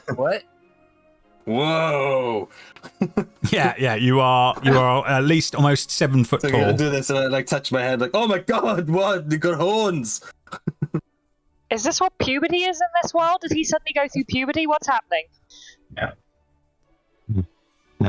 What is happening?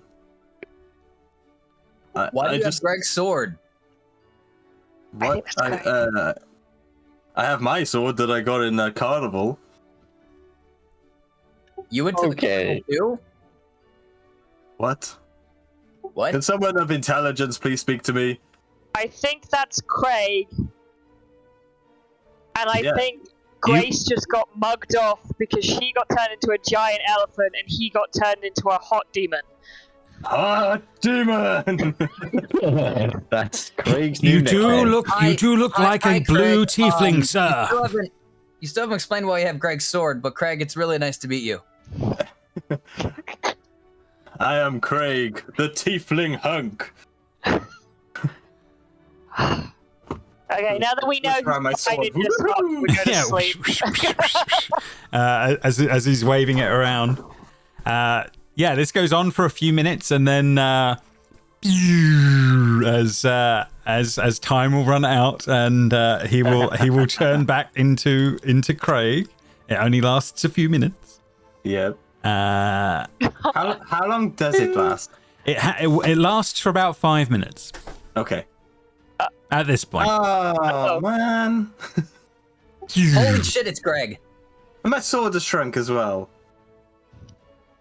So, Well, what? that's something. Okay, yeah, I started I'm going to to bed. a little tired as well. Jesus. Yeah. Oh, Now Craig is going oddly, insane. not the weirdest thing that's happened today. But hey, I feel like some of my life force has been drained away or something. What, I got a headache. how did you do, what? I had there was like a scroll inside my sheath and I had to just follow the instructions. Here, I'll show it to you. And it's in the Discord. does Sir Talavar get to have a look as well, or is I mean, if I he's think- there. Yeah. well, he's definitely around on that Yeah, one. yeah. But yeah, he will look at it and he says, "This looks like some sort of a pact with Sablina herself." Zablina again. That's that name. That's the name in the scroll. You have a pact with Zimbabwe? What? Are you, Yeah, like she diplomatic is the ruler of this land, Wasn't and she you supposed appear to to be be someone that has taken a pact with her. Oh? But wasn't she? But how? supposed I've never to- met her. Oh, you clearly have, but I don't know how or why, but this is important. This is, again, another sign of prophecy. Craig's like sort of like looking at his feeble arms a little bit, and he's like, so it's not permanent. Like I can't keep that permanently. So you are He-Man. Because that's what I am He-Man. Yeah. I'm Hera. Hera. Hoorah. It's legally distinct. Kind of, from both. Hoorah! Yeah, oh my god, even better. At least Brody got my name right when I was like Hot Demon. Why was I a devil though? Like that's weird, right? I hope this doesn't become a nightmare when we put this on YouTube, because we've mentioned She-Ra, He-Man, and McDonald's, and Grimace. Hey, it's going to be all in the tag, so that means like our video is going to be highly our SEO. sponsorship is going to be all sorted, guys. We're right there. You know, Mattel around the corner waiting to, or Hasbro are waiting to offer it. But yes, you guys can make your way in with now non-tiefling He-Man Craig Smith, and make your way and rest up for the evening. Alex is just reading her apparently newly learned spell book before she goes to bed. Yeah, looking at that, Alice, the amount of it that makes sense is uncanny. You don't understand why, but you do understand it, if that makes sense. And that's yes. what's freaking you out right now, is that it shouldn't make sense, but it does, and that's more disturbing in some ways. Yeah, I'm just going to put it down to stress and sleep deprivation. Maybe we'll just all go to sleep tonight, and it'll be gone tomorrow. We'll wake up at home. That's not going to happen. Okay. With tears in our eyes, we will fall asleep. Fair enough. Yes. So you guys will sleep through until the next day. You can all long rest as you need to and see fit. Again, who would be the first to wake? Would it be Edward again because of his? He has to get up for his exercise. For his exercise routine. You're starting to wonder at this point if waking up in the mornings is ever not going to be weird, as this is all going on. Looking around at the group, the one thing that catches your eye first is Keith, looking smaller than he did the day before. However, as your eyes go across and eventually catch Alice, Joe. What do they see as they look at Alice in the morning here? They will see. Let me get the image. It's already going to be there. It's all going to be there. They will see a small tabaxi. She's just below 4 feet.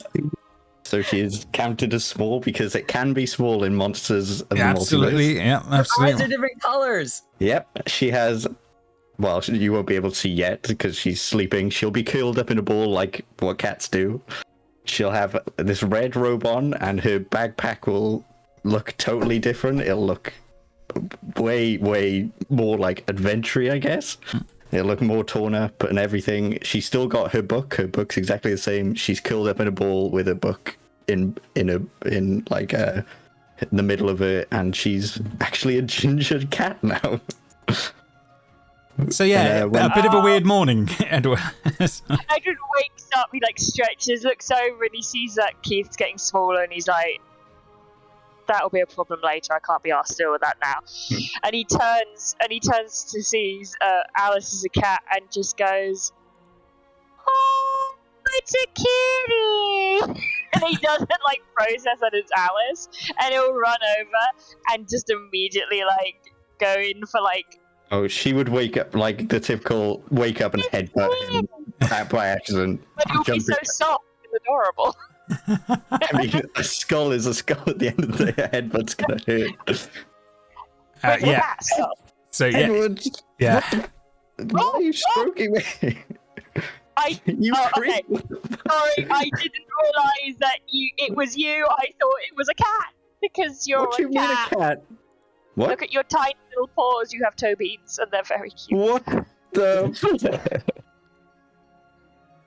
So yeah, you're looking down, Alice. Yeah, you're seeing your body as it now I stands. think Yeah. Alice would just go, and then just faint on the floor. Yeah, she. Grace, wake up! Alice is a cat. You're a kitty. What is happening? Shh. Alice is a cat. Craig. Alice is not a cat. Alice is a person.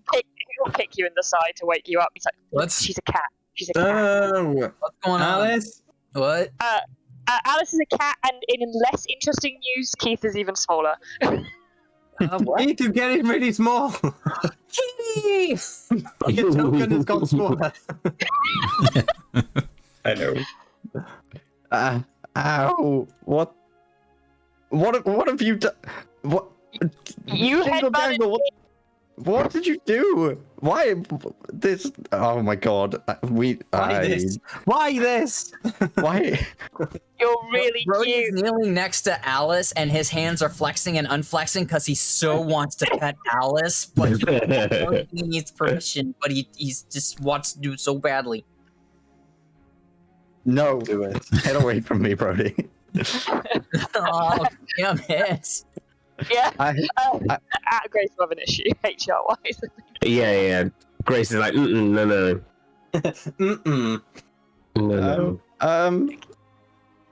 Like this. and she'll big look ass behind her dog and just standing next see a to it, huge like, tail. Yes, yeah. The tail is just disconcerting. What did you put in that tea last night, Jingle It's Jangle? not a tea. Look at you. You're actually not a person anymore. Neither were you, but you turned Hey, back. How did you she's turn back? still a person. Oh yeah, Yeah. sorry. HR meetings and all that.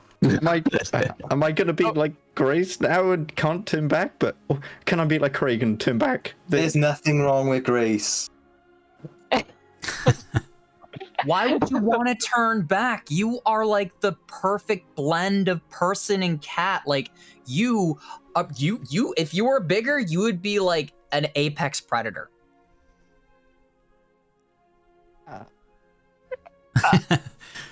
I just, it's. I'm gonna It's- need a moment. She'll just turn around and sit and face the wall. She just literally needs some space for a few moments there.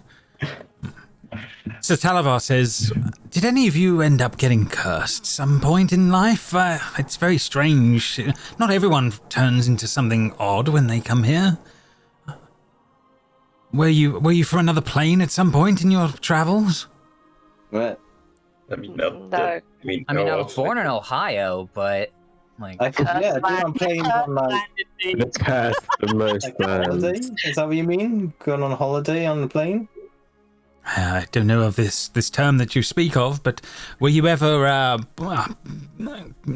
under an unlucky star at some point, or did cross the hag in some strange way, or offered up a piece of yourself to another worldly being? I don't think you can say hag anymore. Yes, Look at Brody. Like, definitely not absolutely just. PC. It's on Grace's list of no words. We can't. Yeah.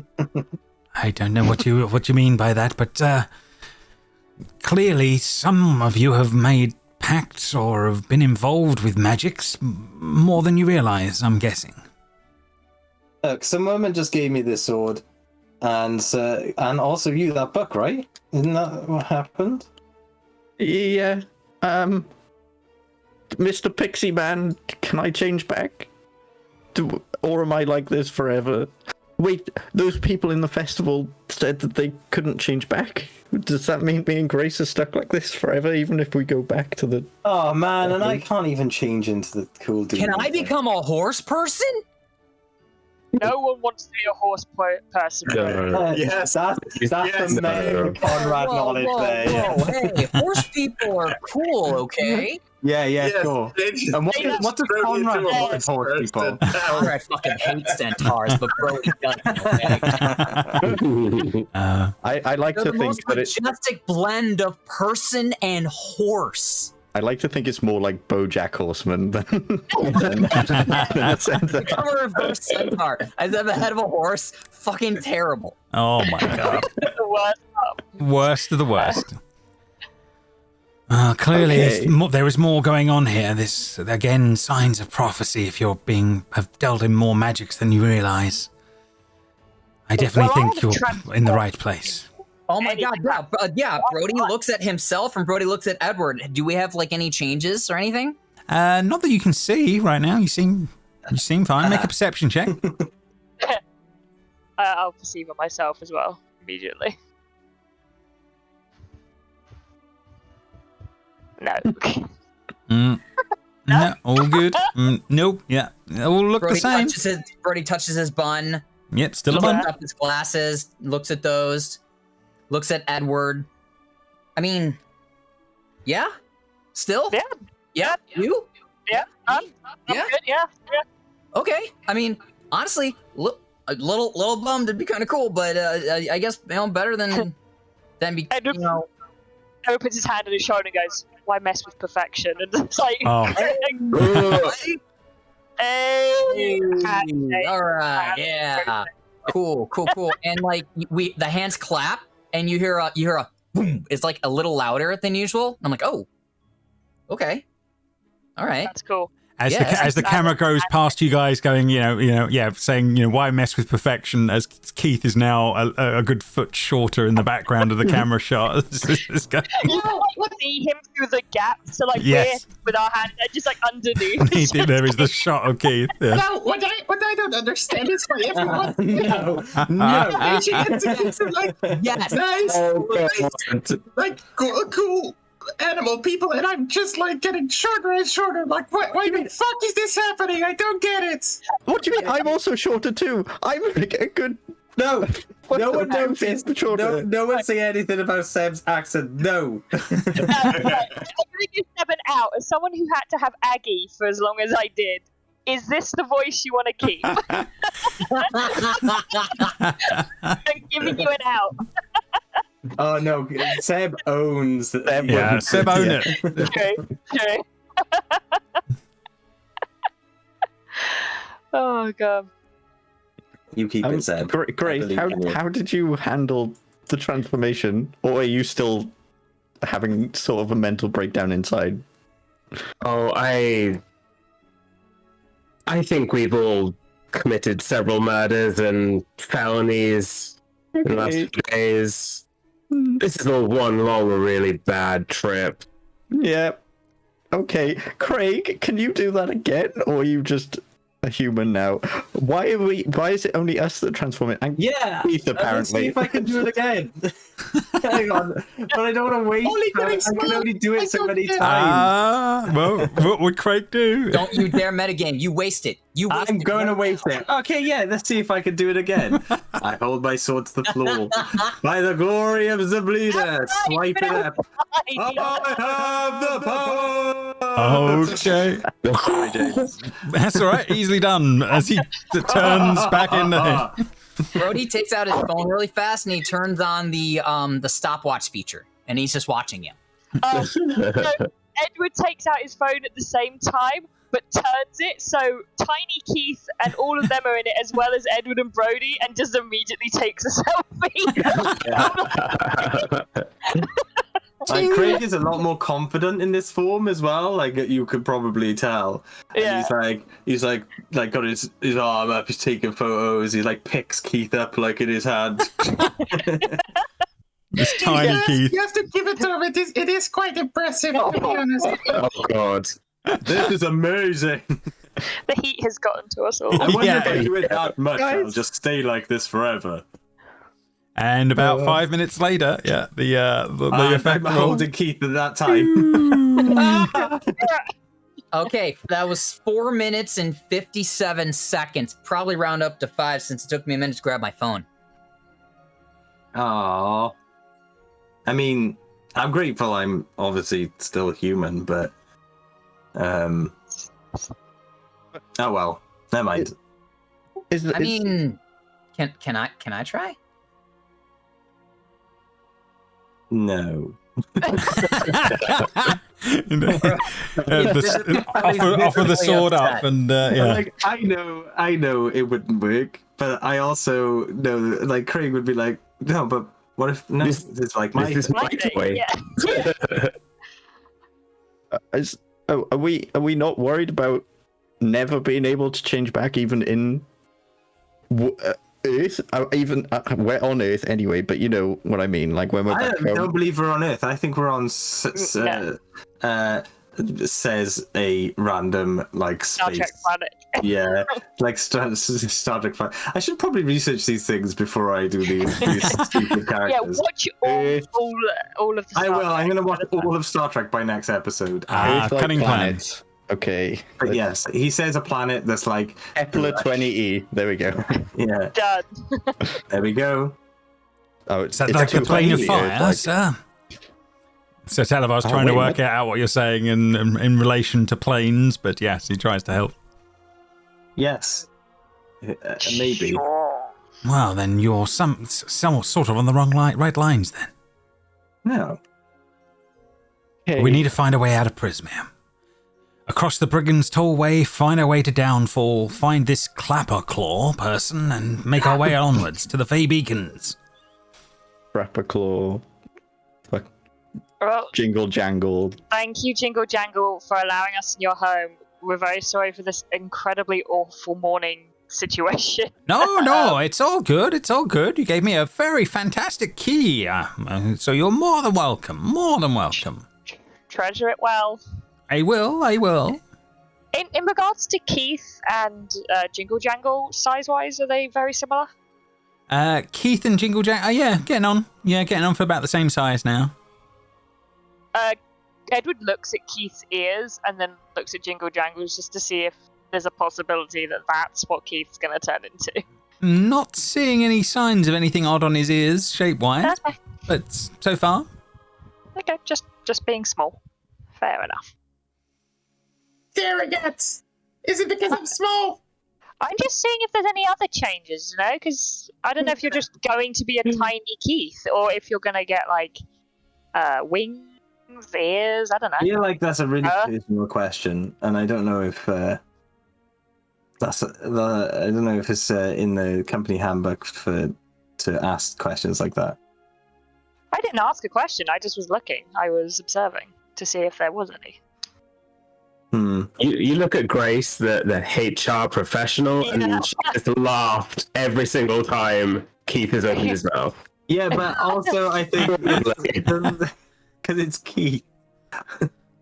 Poor Keith. We do have a little problem. I don't know if my little legs will be able to, like, catch up to you guys. So.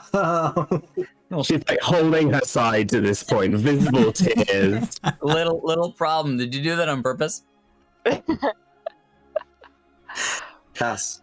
I feel like this is rude. This is workplace harassment. I think I should like file a complaint or something. We're not in the workplace. We're in Kepler 7 or whatever the fuck Craig just said. Kepler 20E. We're on Dagobah. That's not the same place. That's because Star Wars is better. I told you, each have their merit in some way, shape, or form. I like both of them. Many people don't. I don't understand that, but you know, each to their Can own. we have this argument when we try and find that walking in? Because that's going to take long enough as it is. We might as well argue and walk. Fair enough. Yeah. I think Alice is just mentally broken. Fair enough. It's like a robot now. She's just walking. So you guys make your way outside. The trees are still there. However, they appear to be dancing and shaking about in a fashion And yeah, they seem very happy. Yeah, sort of boom, boom, boom. And yeah, they're sort of shaking and moving around, and they're sort of as you're making your way out, some of them throw leaves out over you as you're coming back. As they seem very happy with you all as this is all going on. Start dancing with the trees. Yeah, 100%. They dance with you as this is going on. They seem very, very happy as this is going on. And then one of them looks down at you, Brody, and then goes to you. For helping Jingle Jangle, I give you this. And one of them will pass you a little key. It looks like an iron key, and says, "This is one that Jingle Jangle will no longer need, and it may be useful to you later on." Oh, Do we need? thank you. I mean, Edward was really. It was his key. Probably go to him. Hey, boss. I go over to Edward and I say, a key for a key. They said that Jingle Jangle's not going to need this one anymore, and you are down one key. So here you go. Mr. Tree, do we need to give you something in return? Because that's the rule. You already have given me something in return by helping Jingle Jangle. Okay, that works for me. Nice to meet you, And then they Tree. carry on dancing and waving around. Yeah. They seem very happy. If they're happy, then we're happy, right? Have you guys heard any rumors about a moving in where it was last seen, perhaps? They just say, usually to the north. Okie dokie. Well, thank you. And you guys, I will take you back to the map for a moment. Hey, really fast, Sir Tattle. Sir Talavar, yes, Sir Brody. Didn't you say you were gonna give your sword to Keith? We got you out of that cage. He did say that on completion of this he would. Yes, absolutely. He will go over to Keith and say, I could carry on using this now, Keith, and hand it to you at the end, or I can give it to you now. This is yours at this point. And he sort of will. Basically, what looks like a sword in his hand would be a dagger in yours if you were to take it from him. What about now, though? Yeah. He's like a tiny man. Yes, he's still way bigger than Sir Talavar. Okay. Oh no! Oh, we can't hear you, Instead, Keith. you gotta say, "Oh boy," that's what you gotta say. Oh boy! Yeah, thanks. Oh! I can use another dagger, so that's okay. It Are would you leave sure me you to. don't need it anymore? I would use it if you would let me, but if you need it more than you can. And a deal is a deal. Keith, why don't you give him your dagger that you had? Would you be able to use this? I would be able to wield that sword, sir. Yes. I mean, it's a dagger, but I know it's not as nice as yours, and I don't want to presume anything. So. Yeah, he's completely willing to offer up the sword in swap. I'll give him my dagger, and I'll take the sword today. Okay, no problem. As that's going on. You got yourself a +3 sword now. What is it? What is it? Yeah, you don't know at this point, but I will bear that in mind. It's a very nice looking little dagger, but you don't know anything more than that at the moment. Okay. So yeah, as this is all going on, so yeah, you guys can see the map. You've been told that Downfall is here. You've been told about the Brigands Tollway, and you've been told that there is somewhere on the map an inn that moves around.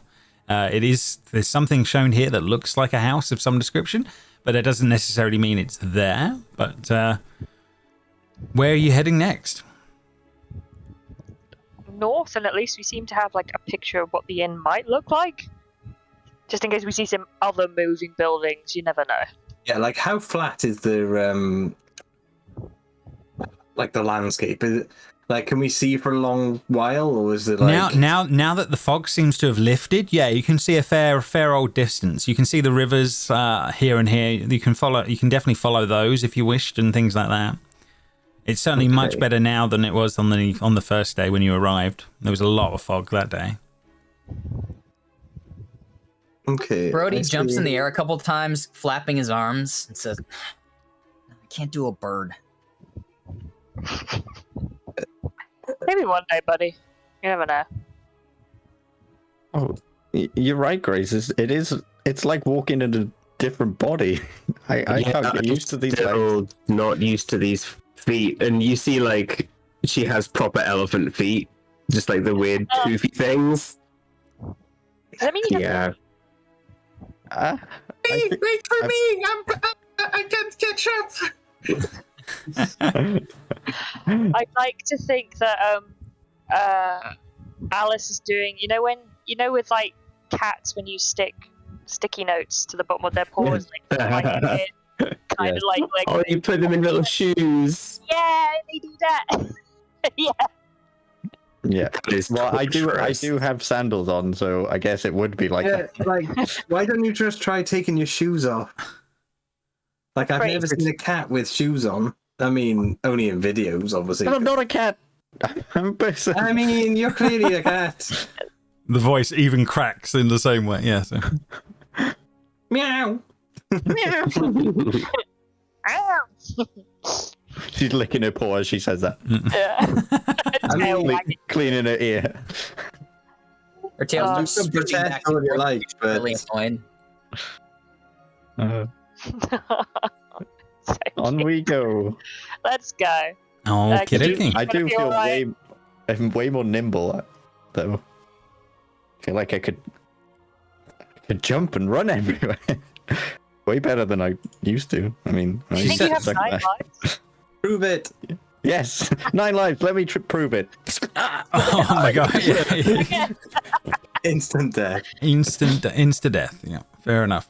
Okay, yeah. So you guys are going to travel. You're going to make some distance and see how you do on that one. How much slower is Keith making us just because of his tiny legs? Surprisingly, not so bad. Yeah, although he is Okay, shorter, that's he fine. seems to still have some speed on him once he realizes and he starts getting used to it. Keeping pace pretty well, surprisingly. Keith, you're doing all right, man. Yeah, not too bad. Just a little more hustle, and you're fine. I'll keep up. Right, okay. So there's going to be one random event on the route. Does anyone wish to roll the d8 to see what random event occurs on the way?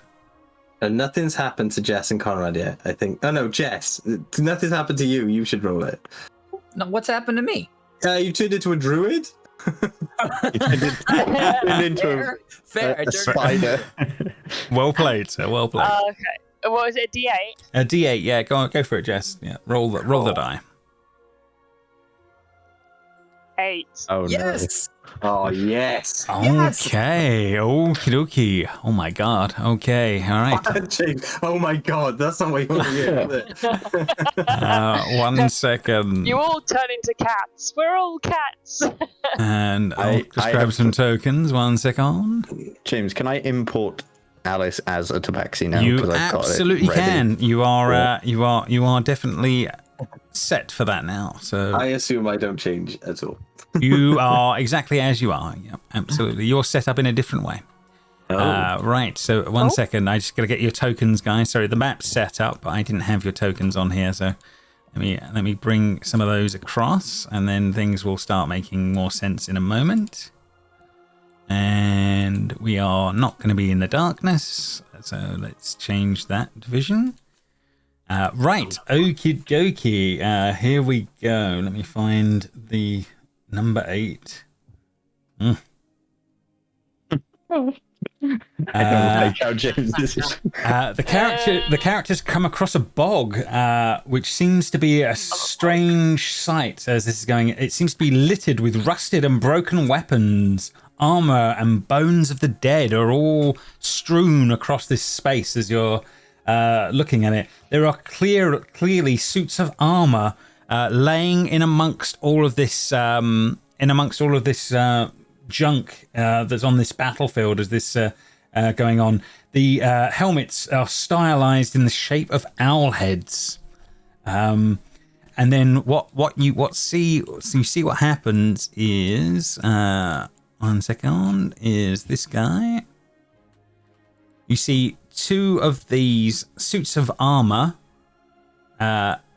literally sort of stand up from the battlefield and sort of look in your general direction at you. Like literally these suits of armor have just sort of picked themselves up off of the ground, these rusted suits with these these elven style headdresses, and they're sort of standing looking directly at you all as this is all going on.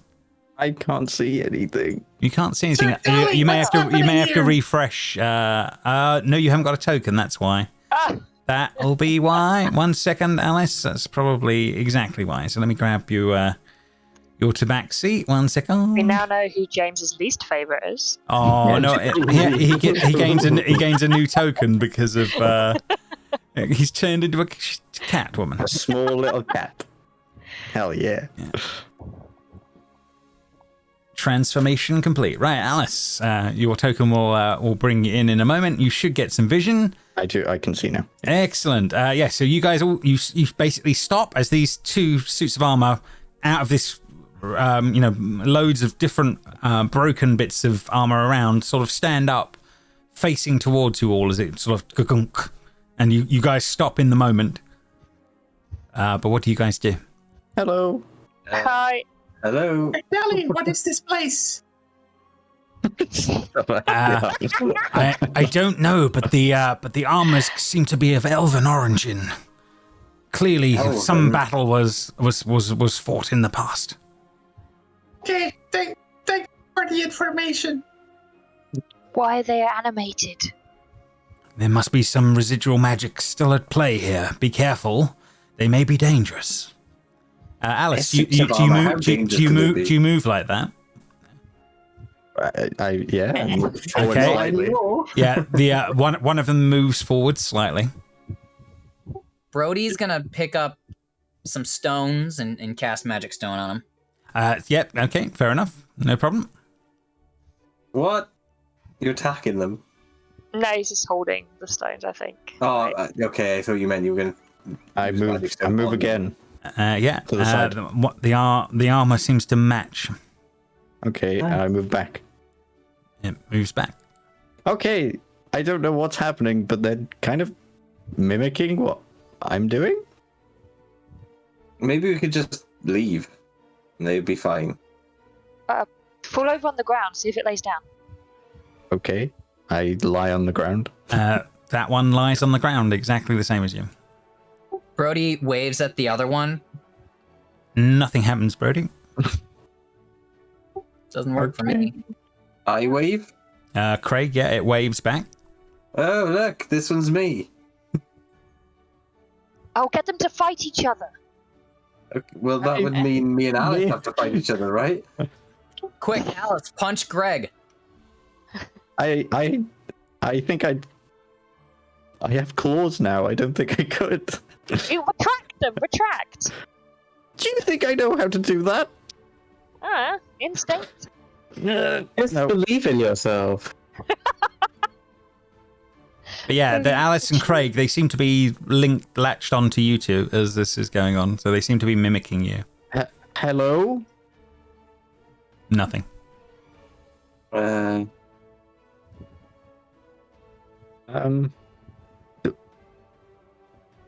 we go past? I'm gonna jump over you. I'm gonna jump over you. Whoop! Mimics perfectly. Absolutely perfectly. Oh, I jumped over it. Jeez. I thought that would get it. Smash into each other.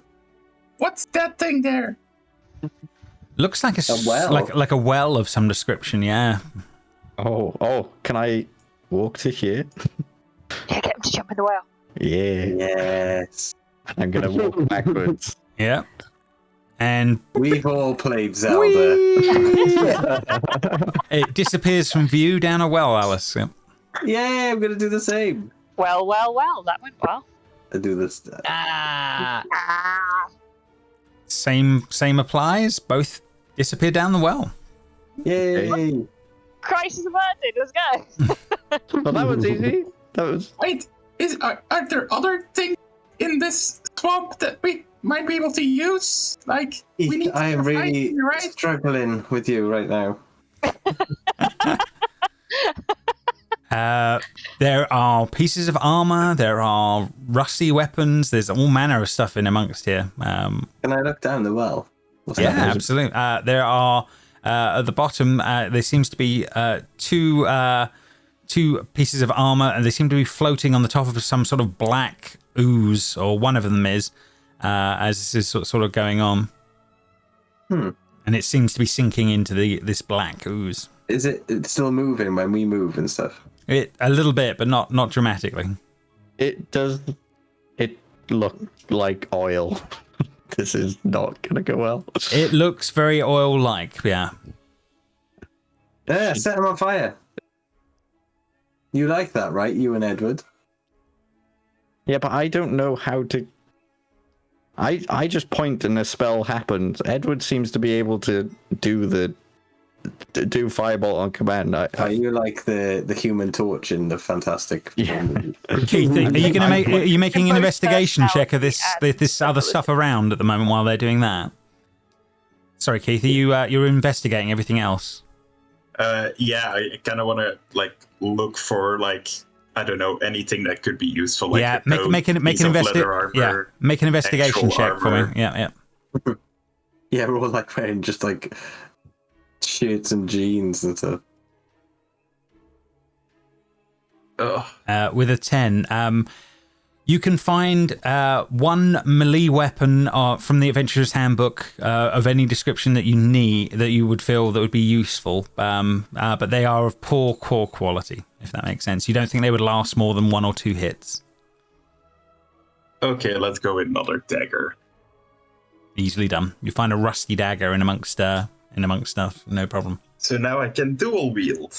Ah, there you go. Edward, can you cast firebolt down here? See if anything happens as she steps back. Is that what it's called? Firebolt? Is that the technical? Well, that's what my book, my spell book said. Oh, all right. And then Edward's gonna make like a gun hand motion and just go Okay. down the well. Fair enough. Okay. Yeah. So roll the attack. Yeah. No problem.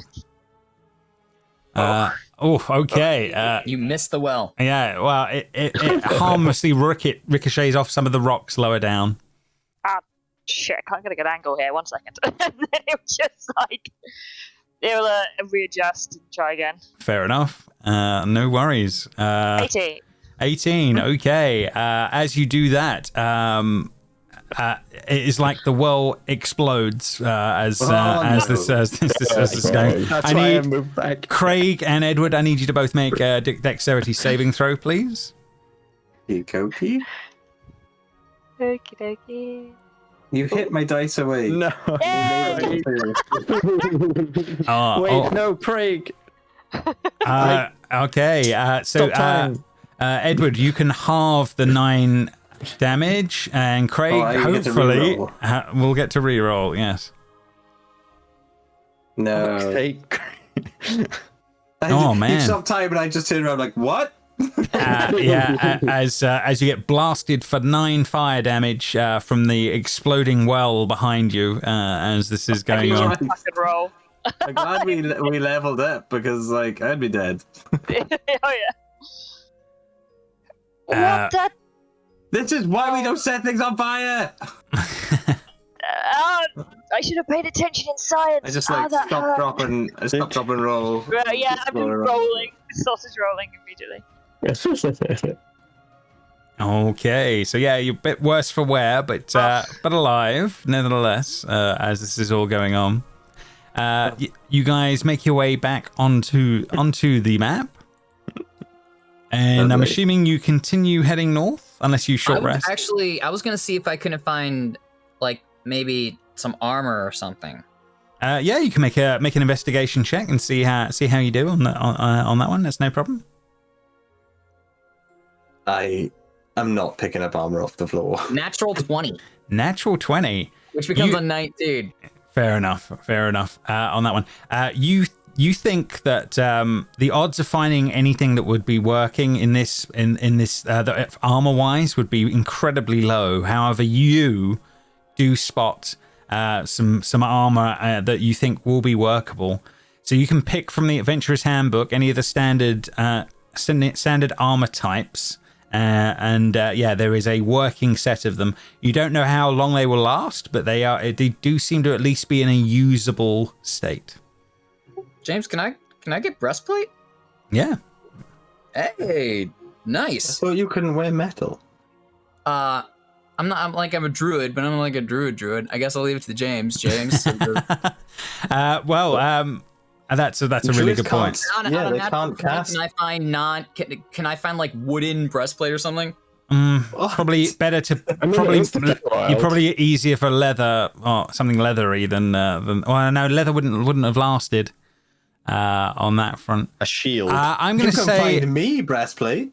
I'm gonna say it's made of some sort of carapace of some description. Cool. Yeah. So So the other side were made of that they were fighting. The elves were fighting against. Were using some natural thing. I found lobster armor. Yeah. Very very strange looking sort of carapace thing. But yeah, you think it'll work? I'll put that on. I walk over to Edward and I start flexing. Like, look at me, armored guy. Yeah. Dirty, moldy armor. Shoo, shoo, shoo, shoo. I throw the magic stones because we didn't end up using them. Fair enough. You guys continue heading north. Well, how long do they last? They just last for like a minute or something, do they? I think so, yeah. Yeah. Okay. No worries. So we've had our random thing on the table. The next thing on our list is the eventually you start to see the base of wooden planks. It's getting very late in the day as you're getting to where you're getting to. But yeah, you do eventually see that something that has been described as the Brigand's Tollway does appear to be a thing. Brigand's Tollway. It's not a labyrinth. No, it should bring you over in a moment. Is everybody here? Alice, you are something else. Hang on, let's change you over. Until next week when I didn't know when it was going to happen, so I have to. So there was a bit of that. So bear with me. Right, let's get to the Brigand's Tollway. 1 second. A foggy marsh stretches out before you. Rickety causeway made of wooden planks from wide web-like structures above the bog. There seems to be a large causeway that seems to converge on a massive tree stump that is covered in fog and that seems to shroud around the center space as this is going on. You've got now wooden planks underfoot. They're not the best made, but then there seems to be a few skiffs and boats around in different spots as this is all going on. Very very strange looking space as you're looking at it. Bless you. Bless you.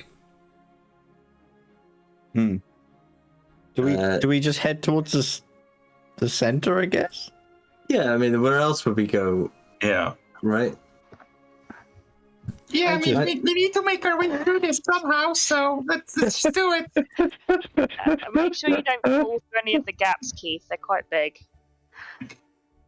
Fair enough. So yeah, as you guys, Thanks for the tip. yeah, as you guys are sort of walking along, Brody, you were next to Edward for a moment. You turned to one side, and instead of where Edward was next to you, instead there is a guy in a brown in a brown shawl, completely covered over next to you instead of Edward. The fuck? Did you have a magical girl sequence too? You look up, and Edward's just is in front of you, a few feet in front. As you look, suddenly the person in the outfit throws off the cloak and goes, "Ha ha!" And it turns out to be a giant rabbit person. My God. In triumph, he laughs out in the moment, and he says, "Get him, lads!" And we're going to be rolling some initiative as this is all going to go off in the moment. As this blue scarfed rabbit is going to be a thing. Blue scarf. What happened? So that's not combat. That is let's bring those in. Yeah, I'm first. I'm not no more. For like a second. I can change my dice because I'm a new person. Yeah. I'm a cat now. Yeah, I can change mine now as well. That's what I was waiting for. I hope Keith needs to roll because I like the fact that now Jamie's bottom after exclaiming "I'm first." Very excited. The thing is, I don't see the dice anymore in the combat tracker, so I need to roll off my sheet. So. Oh man. It's like a little long. It's because you're tiny now. It's because you're tiny now. Yeah, it must be. That must be it. No other explanation. Alrighty, let's get him in. He is. Yeah, that makes sense on that front as this is all going on. So yeah, this guy, Mr. Longscarf, I see. he literally throws off this thing and does his haha moment at you, Brody, as this is all going on. Because you needed a passive perception of 21 to notice him appearing amongst the group. He literally will. Let's see how he's going to do. So he has this branding iron in hand and a dagger. And Brody, he will first of all attack you with the branding iron. With a 6, he will miss. And then he will stab you with the dagger for a 19 to hit for 7 piercing damage. 19 hits even with the armor on. Okay, fair enough. And then he will then leap 20 foot into the air and away. An attack opportunity or no? You do not. No, he has a thing to stop all of that occurring on that one. As he jumps away. With speed you wouldn't think was possible as this is all going on, and dives over to one side as this is all going on, and then stops there looking proud of himself in the moment. Next on the list, Heragon Brigand will start running towards Craig as they dive out of the ooze. You're at the front as this guy will come along. He will try and club you for 19 for 5 bludgeoning damage on that one, Craig. So I look real bad. Oh no! We're just late as well. Bringing us to Alice's turn here. Okay.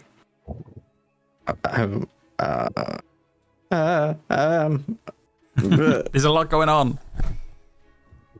Craig, run away! And she will. Oh, hang on. I need to find. Okay. Spells. She'll put her fingertips together, push out towards the rabbit, and cast. Sorry, Jess, can you mute if that's okay? Okay. Thank you. And I can't turn it, but it should hit all 3, but I can't turn it. Okay. Yep, fair enough. Yeah, I see where you're going for. Okay, so they're going to make it won't. I don't think. No? You can catch 2 of them, can you? I can't. I can only catch 1. Oh, you can only catch 1. Interesting. Oh, I would not do that. Okay. Well, no, wait. Yeah, I would, because Alice doesn't know how its spells work. I'm fair not metagaming it.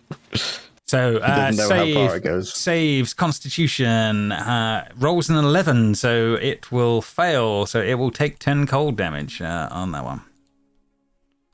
Oh, but I do freeze all the water if it's not Oh yeah, magical. yeah. The water around it all freezes up.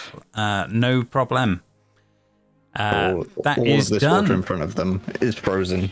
Cool. Does that mean it's slippery? Probably. Yes. So Alice, yeah. Anything else? You moving or anything else on your turn? I don't know. Choices. You're gonna. No, never mind. I thought feline agility was like a disengage thing, but it's not. It's just doubling speed. Nope, that's all my turn. Okay.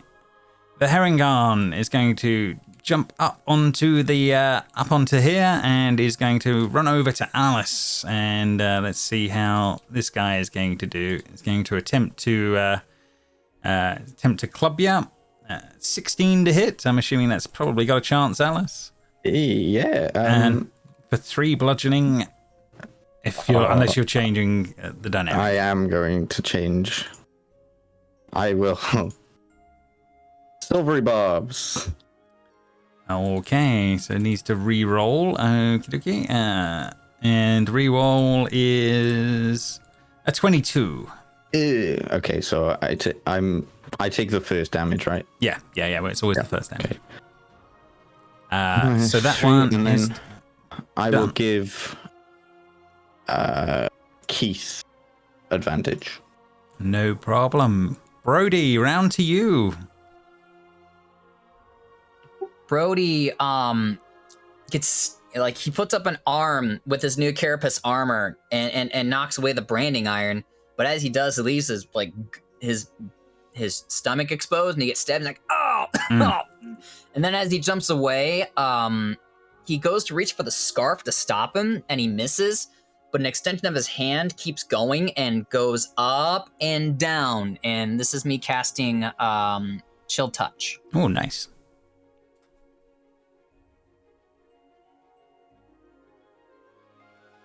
Uh, 15. 1 second. Misses, unfortunately.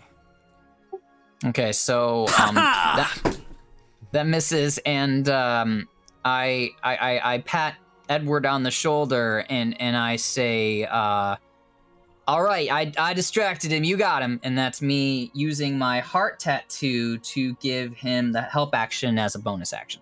Nice. Speaking of that, you've got movement. Yeah, absolutely, Brody. Yeah, and then I'll go ahead and I'll run up next to Keith and get ready to do something. I don't know what. No problem. Speaking of that, Edward, you've been given that, and now it is your turn. All right, okay. Let's make roast rabbit, apparently, and then I'm gonna firebolt at his face, preferably.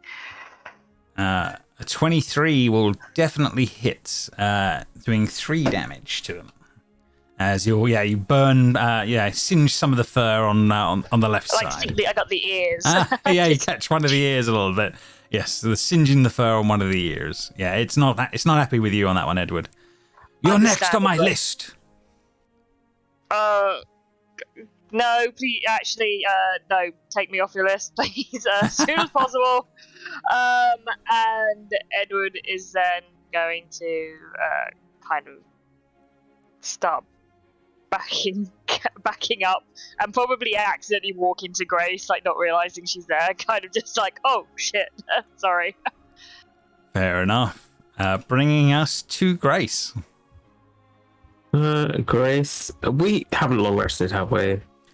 You long rested at Jingle Jangles. You haven't since the armor. Okay. I had not long rested. Yeah, no, you definitely should.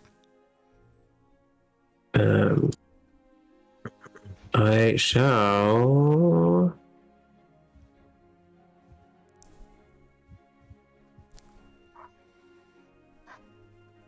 I will cast Tasha's Hideous Laughter on Mr. Blue Scarf. My God.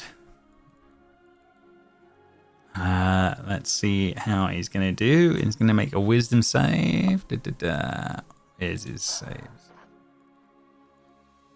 14? Is that going to be enough? Oh, yeah. Yeah. So it sort of like gurgles for a moment, but manages to shrug that off in the moment. Anything more from Grace? No, that is my turn. Okie dokie. Craig. Rabbits so- everywhere. We said this was a bonus action, was it? Yes, bonus action Okay. to pull off. It's like a rage, yeah? Yeah. So, by the glory of the bleeder, I have the power! Okie dokie. Transform. And you're going to transform. 1 second. Do, do, do. There you go, sir. You transform back into Tiefling He-Man. Oh, I assume I have 2 hit points, though, still. You do Or not. do I You not? have 19 hit points. Oh! What? I just took a hit beat. What? I just looked at my stats also. Oh, you rolled them? So, is my spell book the same? Like, my spell's the same? 'Cause Yeah. This just changes your stats and your health. So everything else is Okay. the same. It's just I have no items in here. That's all. Oh, because it's polymorphing you. Okay. Yeah, I need to work on that then. A little bit. Let me grab. okay, I can- What? You just need your sword from. What do you need from your sheet for a moment? Yeah, So we'll it's like drag it my in here. sword. I'll be casting every strike I do is going to be green flame blade, but that's just. There we go. Yeah, green flame blade and My sword. Your sword, which will be in your inventory. Where's your weapon? I can't see it. Or was it just green flame blade that did it? Let's see. No. I don't see a weapon in your sheet, Craig, on that front. I don't know if we put it in the end. What was it going to be? Oh, okay, yeah. So that's the problem. It's a great sword, isn't it, of some description? But yeah. So I'm assuming you're using Eldritch Blast and all your other bits. But yeah, okay. 1 second. Let's give you the spells. I don't even. Do I have Eldritch Blast? What spells? Yeah, Where's your spells? in Craig Smith, in normal, I guess. He's only got Hellish Rebuke, Hex and Charm Person, Green Flame Blade, and Minor Illusion. That's it. Okay, so I'm a warlock, can I? I haven't got that many. no, fair enough. But you fair enough. don't have Eldritch Blast. I How don't. can you be a warlock and not Ah, have Eldritch Hey, Blast? this is hey, despicable. I'm a fighty boy. So do you I need respect you for it. you need a great sword then? I'm assuming. It would be at the moment I can't have great swords. Can I? I'm not quite sure. I can later Long on. sword. Long sword, yeah. Long sword. Okie dokie. Well, that we can help you with. Okay. And I'll use it two-handed, like a boss. Long sword. Can add that to your sheet. There you go. Right. Hopefully that will be enough to get you going. Okay, so I've used my bonus action. So long sword attack. 12. 12. A 12 on these guys is a miss, unfortunately. No, all that. Yes, Oh unfortunately. no, it's +3. It's +3. It's not supposed to be. It's supposed to be a +6. So that would be a 15. 15 will definitely hit for 9 Okay. damage to this guy instead. And it'd also be more damage because this is using my strength. So it would be doesn't 12 matter. damage. Doesn't matter. You literally eviscerate this Herringon in the moment with And then enough damage. Fire will jump to the next guy. How For much? 1d8. Is Yeah. that right, everyone? Yeah, just roll Yes. the d8 and we'll figure it out from there. We can now practice on your new sheet now. Now you know what it is. When you're trying to keep it a 6. secret from you, Yeah. it's a little harder. Right, so another 6 to the other guy. No problem. Yeah, but his fur is definitely singed and you've killed one of them already in this new form. Anything else on Craig's tiefling turn, if that makes sense? No, nothing else from my perspective. Well, maybe no. I'll just stay there. Okay, Keith, round to you. Oh, we can't hear you, Seb. Sorry. This better? That's much better. Okay. So I have advantage because someone gave it to me. Silvery right? barbs. Yeah, me. Yeah. I will run up to this scoundrel here. Mm-hmm. Take out my 2 daggers, one of which is a special one that I don't know what it does. Okay, fair enough. And with that, I will strike with advantage at this guy. I'm just gonna roll dagger. Mm-hmm. Yep. We're going to add I'm plus not 1 to sure. that. Oh, God. Okay, yeah. He's gonna Keith. Can I succeed at the cost? It's too far. It's too far away in this case. Yeah. Is it too far away from 11? Yes. Yeah. A 15 didn't hit him. Okay, offhand then. I guess this is not an advantage. No, think only so. one attack. Probably won't get sneak attack, but I might still hit with the. No. That does hit, of course, for 5 damage. Sorry, 18 misses. Apologies. Yeah. Whoa! Oh, okay, no, it would be 17 because this is the shitty offhand dagger. Sorry, this is the But I offhand one. think Yeah, that- so 17 will miss. Yeah. Oh no. What did I hit him with the fire? Okay, 23, Jesus. Yeah, I guess you I'll- did real well. I guess I'll stay there then. Fair enough. Next one, Herringon. This one is going to sling attack Alice. Incoming a 14 to hit. Is that going to be enough for Alice? Yes, because I used my reaction, so. Okay, 4 bludgeoning as a stone hits you on the side of the head. Ow. Oh, I am bloodied. Fair enough. The next one will jump up onto the side here and will try and sling Tiefling He-Man for 22 for 5 bludgeoning. Okay, yeah, that hits. Okie dokie. How Next, does Tiefling He-Man get armor on? Does it just come over with me? you don't know at this point. I we shall see. We shall see with that. Okay, that's fair enough. On that one. He seems to be armored in some degree. So yeah, and it's different from what you were wearing. So yeah, there's differences going on. Right. This guy, he is going to deal with Keith if he can on that one. Thanks. Right. So he's going to try once with the branding iron. Keith, he hits you with a 22. Oh, 27 fire damage. Fucking hell. I'm down. Holy Yeah. shit! So this thing just literally just with this branding iron just goes and clocks Keith to the side of the head. I'm and intervening. I'm intervening here. Okay. What can you offer? Reroll. Very wise. As this is going to go on. Changing a 22 to an 18. Still hits, but with 14, No, I it takes the am first up. damage, I think. Then I'm still down. Okay, was still the first clock. damage a crit? Yeah, the original damage was a crit, but this is not a crit now. So yeah.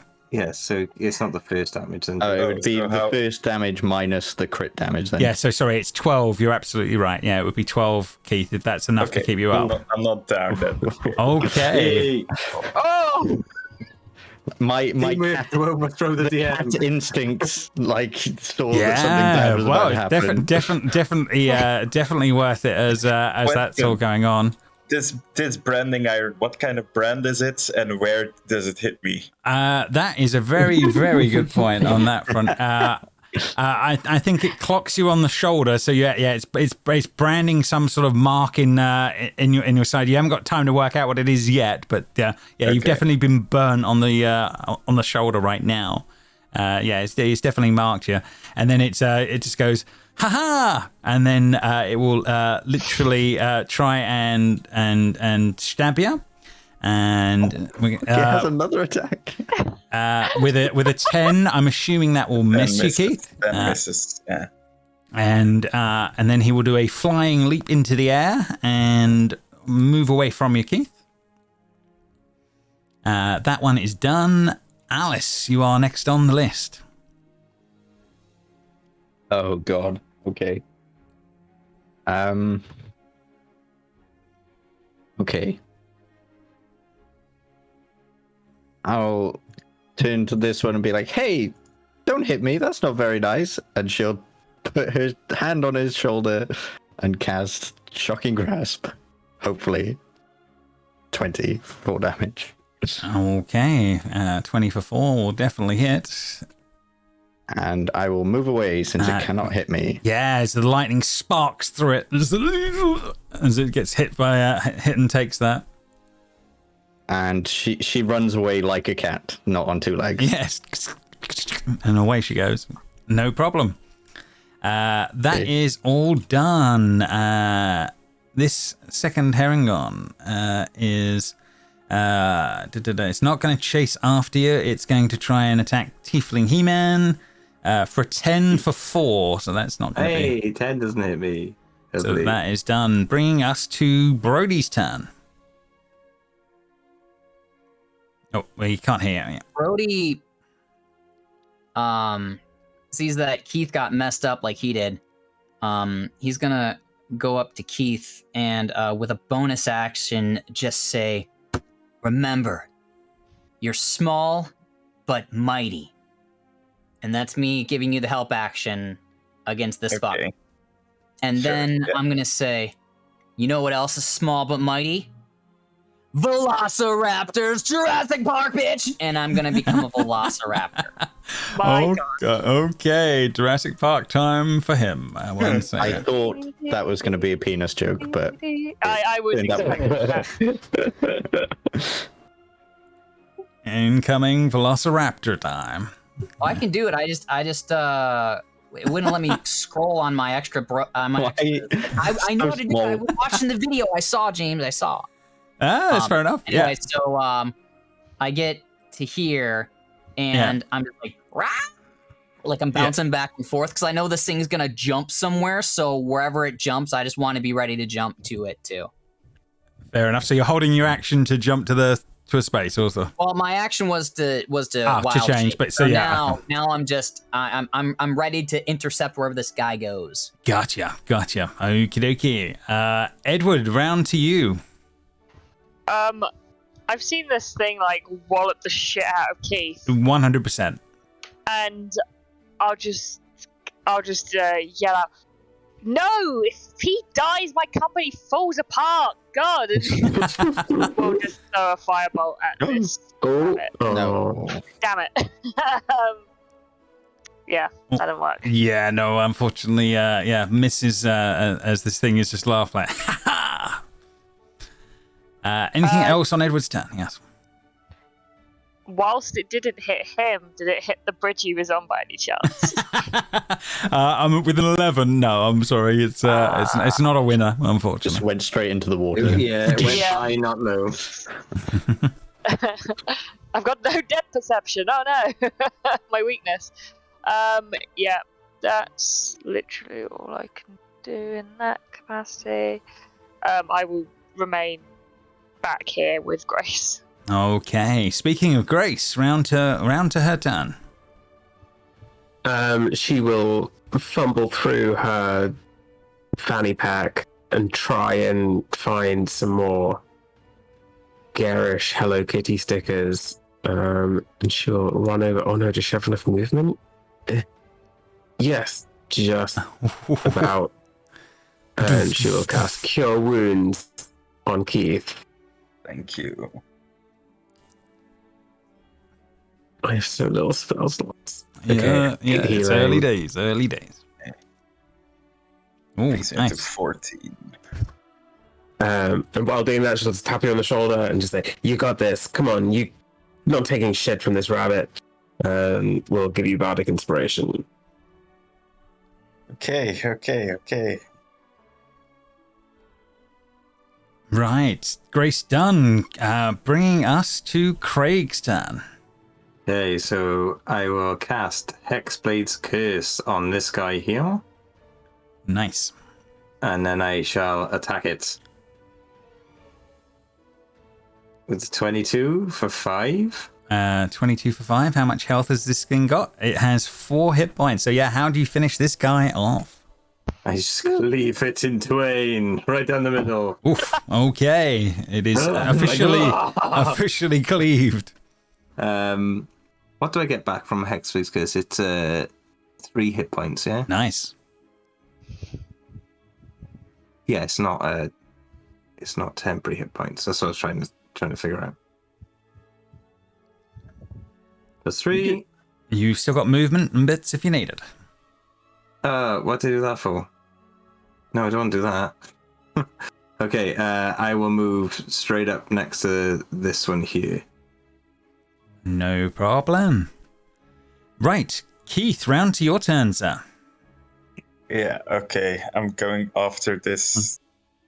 You're going this after the devil rabbit again. Yep, no problem.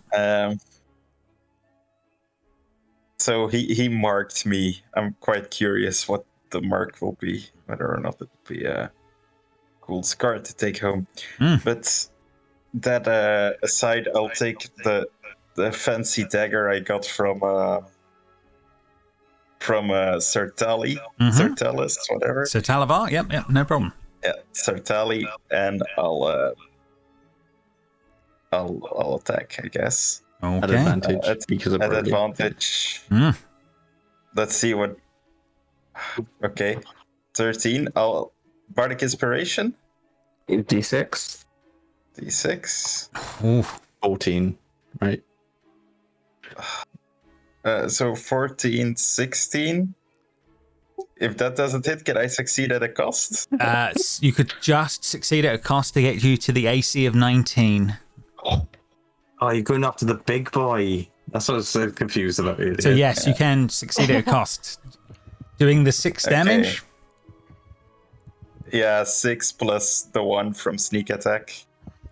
Okay, 6 plus Oh, 1. I guess 7, right? Because it's a +1. Yes, sorry, yes, there'll be another one on top of that as well. Yeah, And this being looks surprised, Keith, as this goes down. Yeah, it looks shocked that it's actually been caught in the moment there. And then I guess I'll go with offhand strike as well. I'll say, "You leave us alone, you devil!" For 19 for 5. Hey, yeah, again, yeah, visible shock in this, and it sort of says, "What are you?" In the moment as that's going on. I am Keith the Great! Right, okay, so with that all done, next on the list, this guy. Okay, this guy is going to run over to the big guy and is going to try and club him with an 8 is going to miss. And the other one, let's see how that's going to do against you. And 15, I think that's going to hit you, Craig, this time. Yeah, as this that'll hit, yeah. As this guy comes in with the club, catches you just on the side of the head a little bit, knocking you back slightly. As this is all going on. What armor am I wearing, James? You've got your AC's 13 right now, so AC 13 because my dex is 3, but I'm not. That's without any armor. yeah, gotcha on that one. Yeah, you have to give me a bit on that one. But I will say it. I'm going to say it's probably higher than that. I'm going to say it misses on that one. I'll dig it out properly for you. Yeah, That's fine. If it's like leather or something, it'd be, I can just work it out. It's just because it's not going to be leathery. It's going to be something else. But yeah, I'll get that figured out. But I think it's a 16 was what I was remembering where we were going. Right. So yes, that will miss, and that one is done. Keith, this guy is going to look you dead in the eye, and he's going to attempt to use his dagger again. And will miss with a 6 on the first attack. It seems like you've thrown him, Keith, in the moment, and oh my god, and an 11 on the second. So you see that there's like this bravado that was there before is just not there as he's looking at you like slightly wild-eyed as this is all going on. Alice, it is round to your turn. Okay.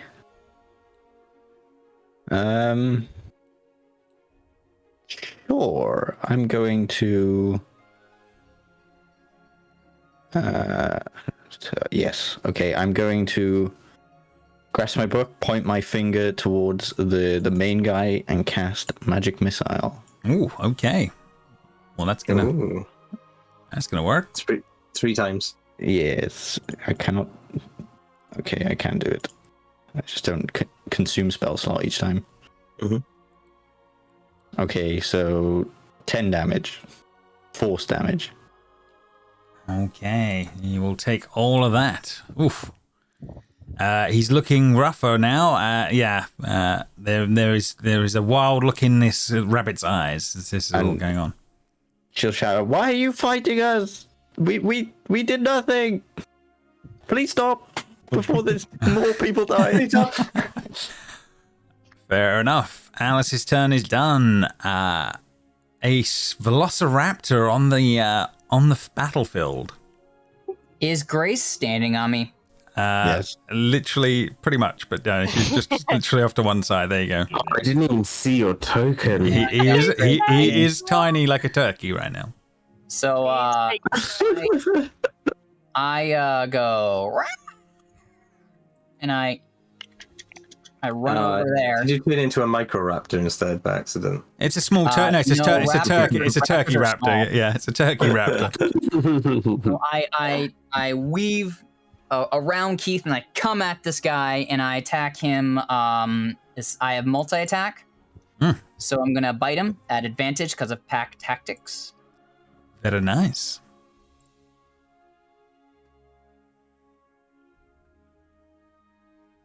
Ooh, if it loads. Well, no, it's in a weird place for some reason. It's probably something to do with the sheets. Yeah, so that's just showing you pack tactics. Yeah, fair enough. Incoming. Fuck you. Ugh. Here we go with the claw.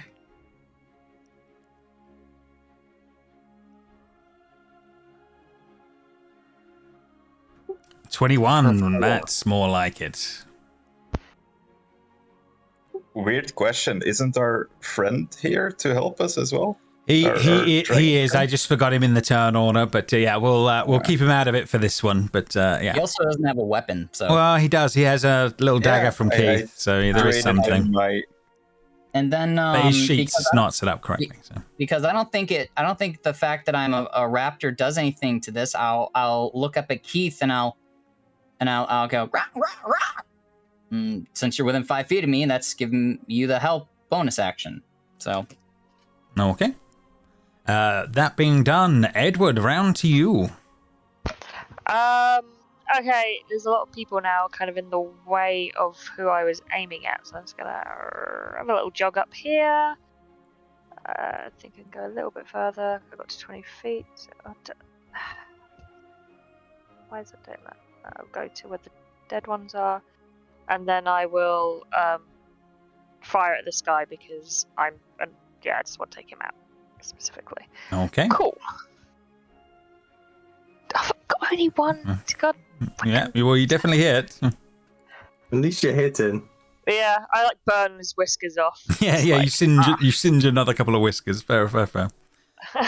Edward's like looking at his hand. He's like, "Come on, you're better than that. We just made an explosion earlier. God damn." Grace, round to you if Edward's done. Yeah, all diddly done.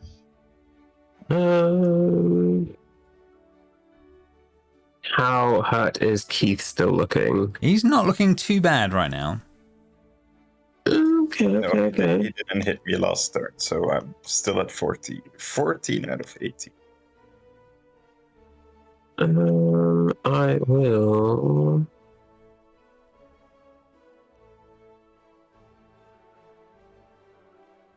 gonna try and Tasha's this guy again. Oof, okay. Wisdom save. 15? Is 15's enough? Yeah, okay. So yeah, unfortunately.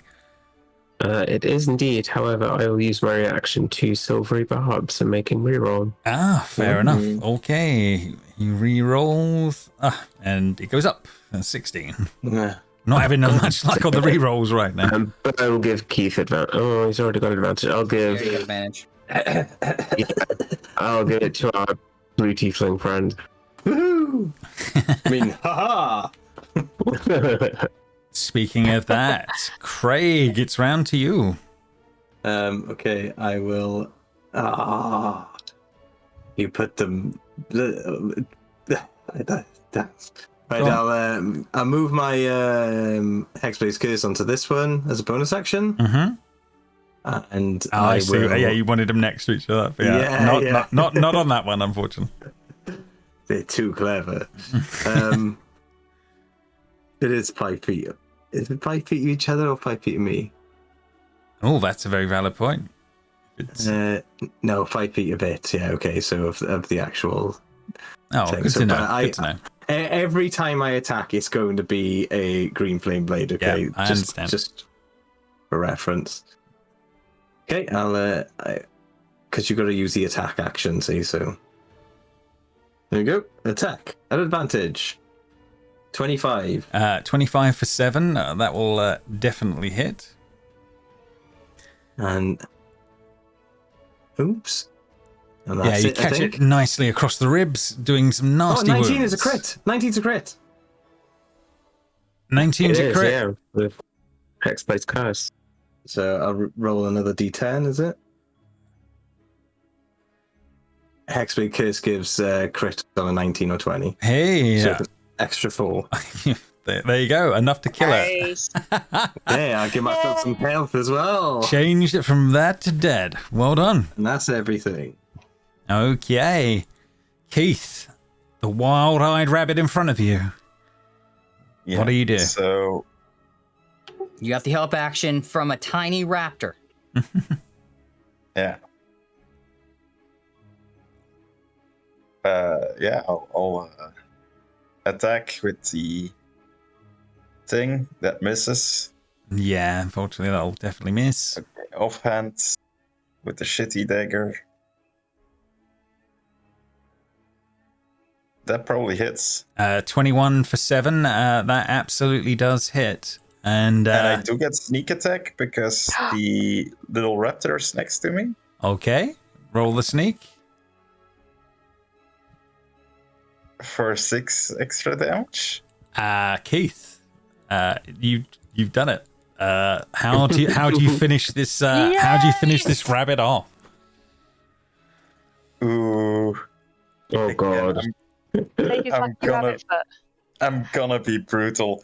I grab one of his ears and turn it around, and then I'll like slowly like garrote him with his scarf. That he has, yeah, you're garroting him with the scarf. Yeah, as this is going on. Yeah, I can definitely see where this is going on as this is all going on. There's going to be another moment to that on that front. The other Herringon, seeing that the other one has died, will try and move away from you, Keith, if you'll allow it, or do he's literally missing at the second. Craig, yeah. Craig on this one. He Yeah. probably would because he's. Yeah, He's I'm He-Man. gonna play it. Seeing as this is the sort of the end bit, I'm gonna have play it that this thing is diving off and combat is dealing. But I want to have a scene here because I think this is the moment I can see in my head canon now. As you see, sort of Keith like strangling this thing around the neck, and it's sort of dying. Does anyone remember Superman 3 when it's sort of like the other alternate version of Superman and they're fighting each other and he's strangling him around the neck, and it's sort of like dying and dying. We sort of see the rabbit disappear, and in Keith in its place will be will sort of stand up, but instead there will be fur ears and the whole thing going on as he will be sort of basically taking its place in the moment. And I haven't got his token yet, but this is too perfect a moment for it not to happen. I can Posted it in the Discord as this is going on. Became a Haringen. We're both small animals. I love that he is going to be the rabbit in the hat with a hat. Yeah. Aww. There, I posted it. It's kind of like sort of as he sort of stands up and sort of you see it's his form changing in the moment as he takes the life of this creature. And that'll be we will pick up next time, guys, as well. So we will deal with that next time. So well done. A veritable zoo.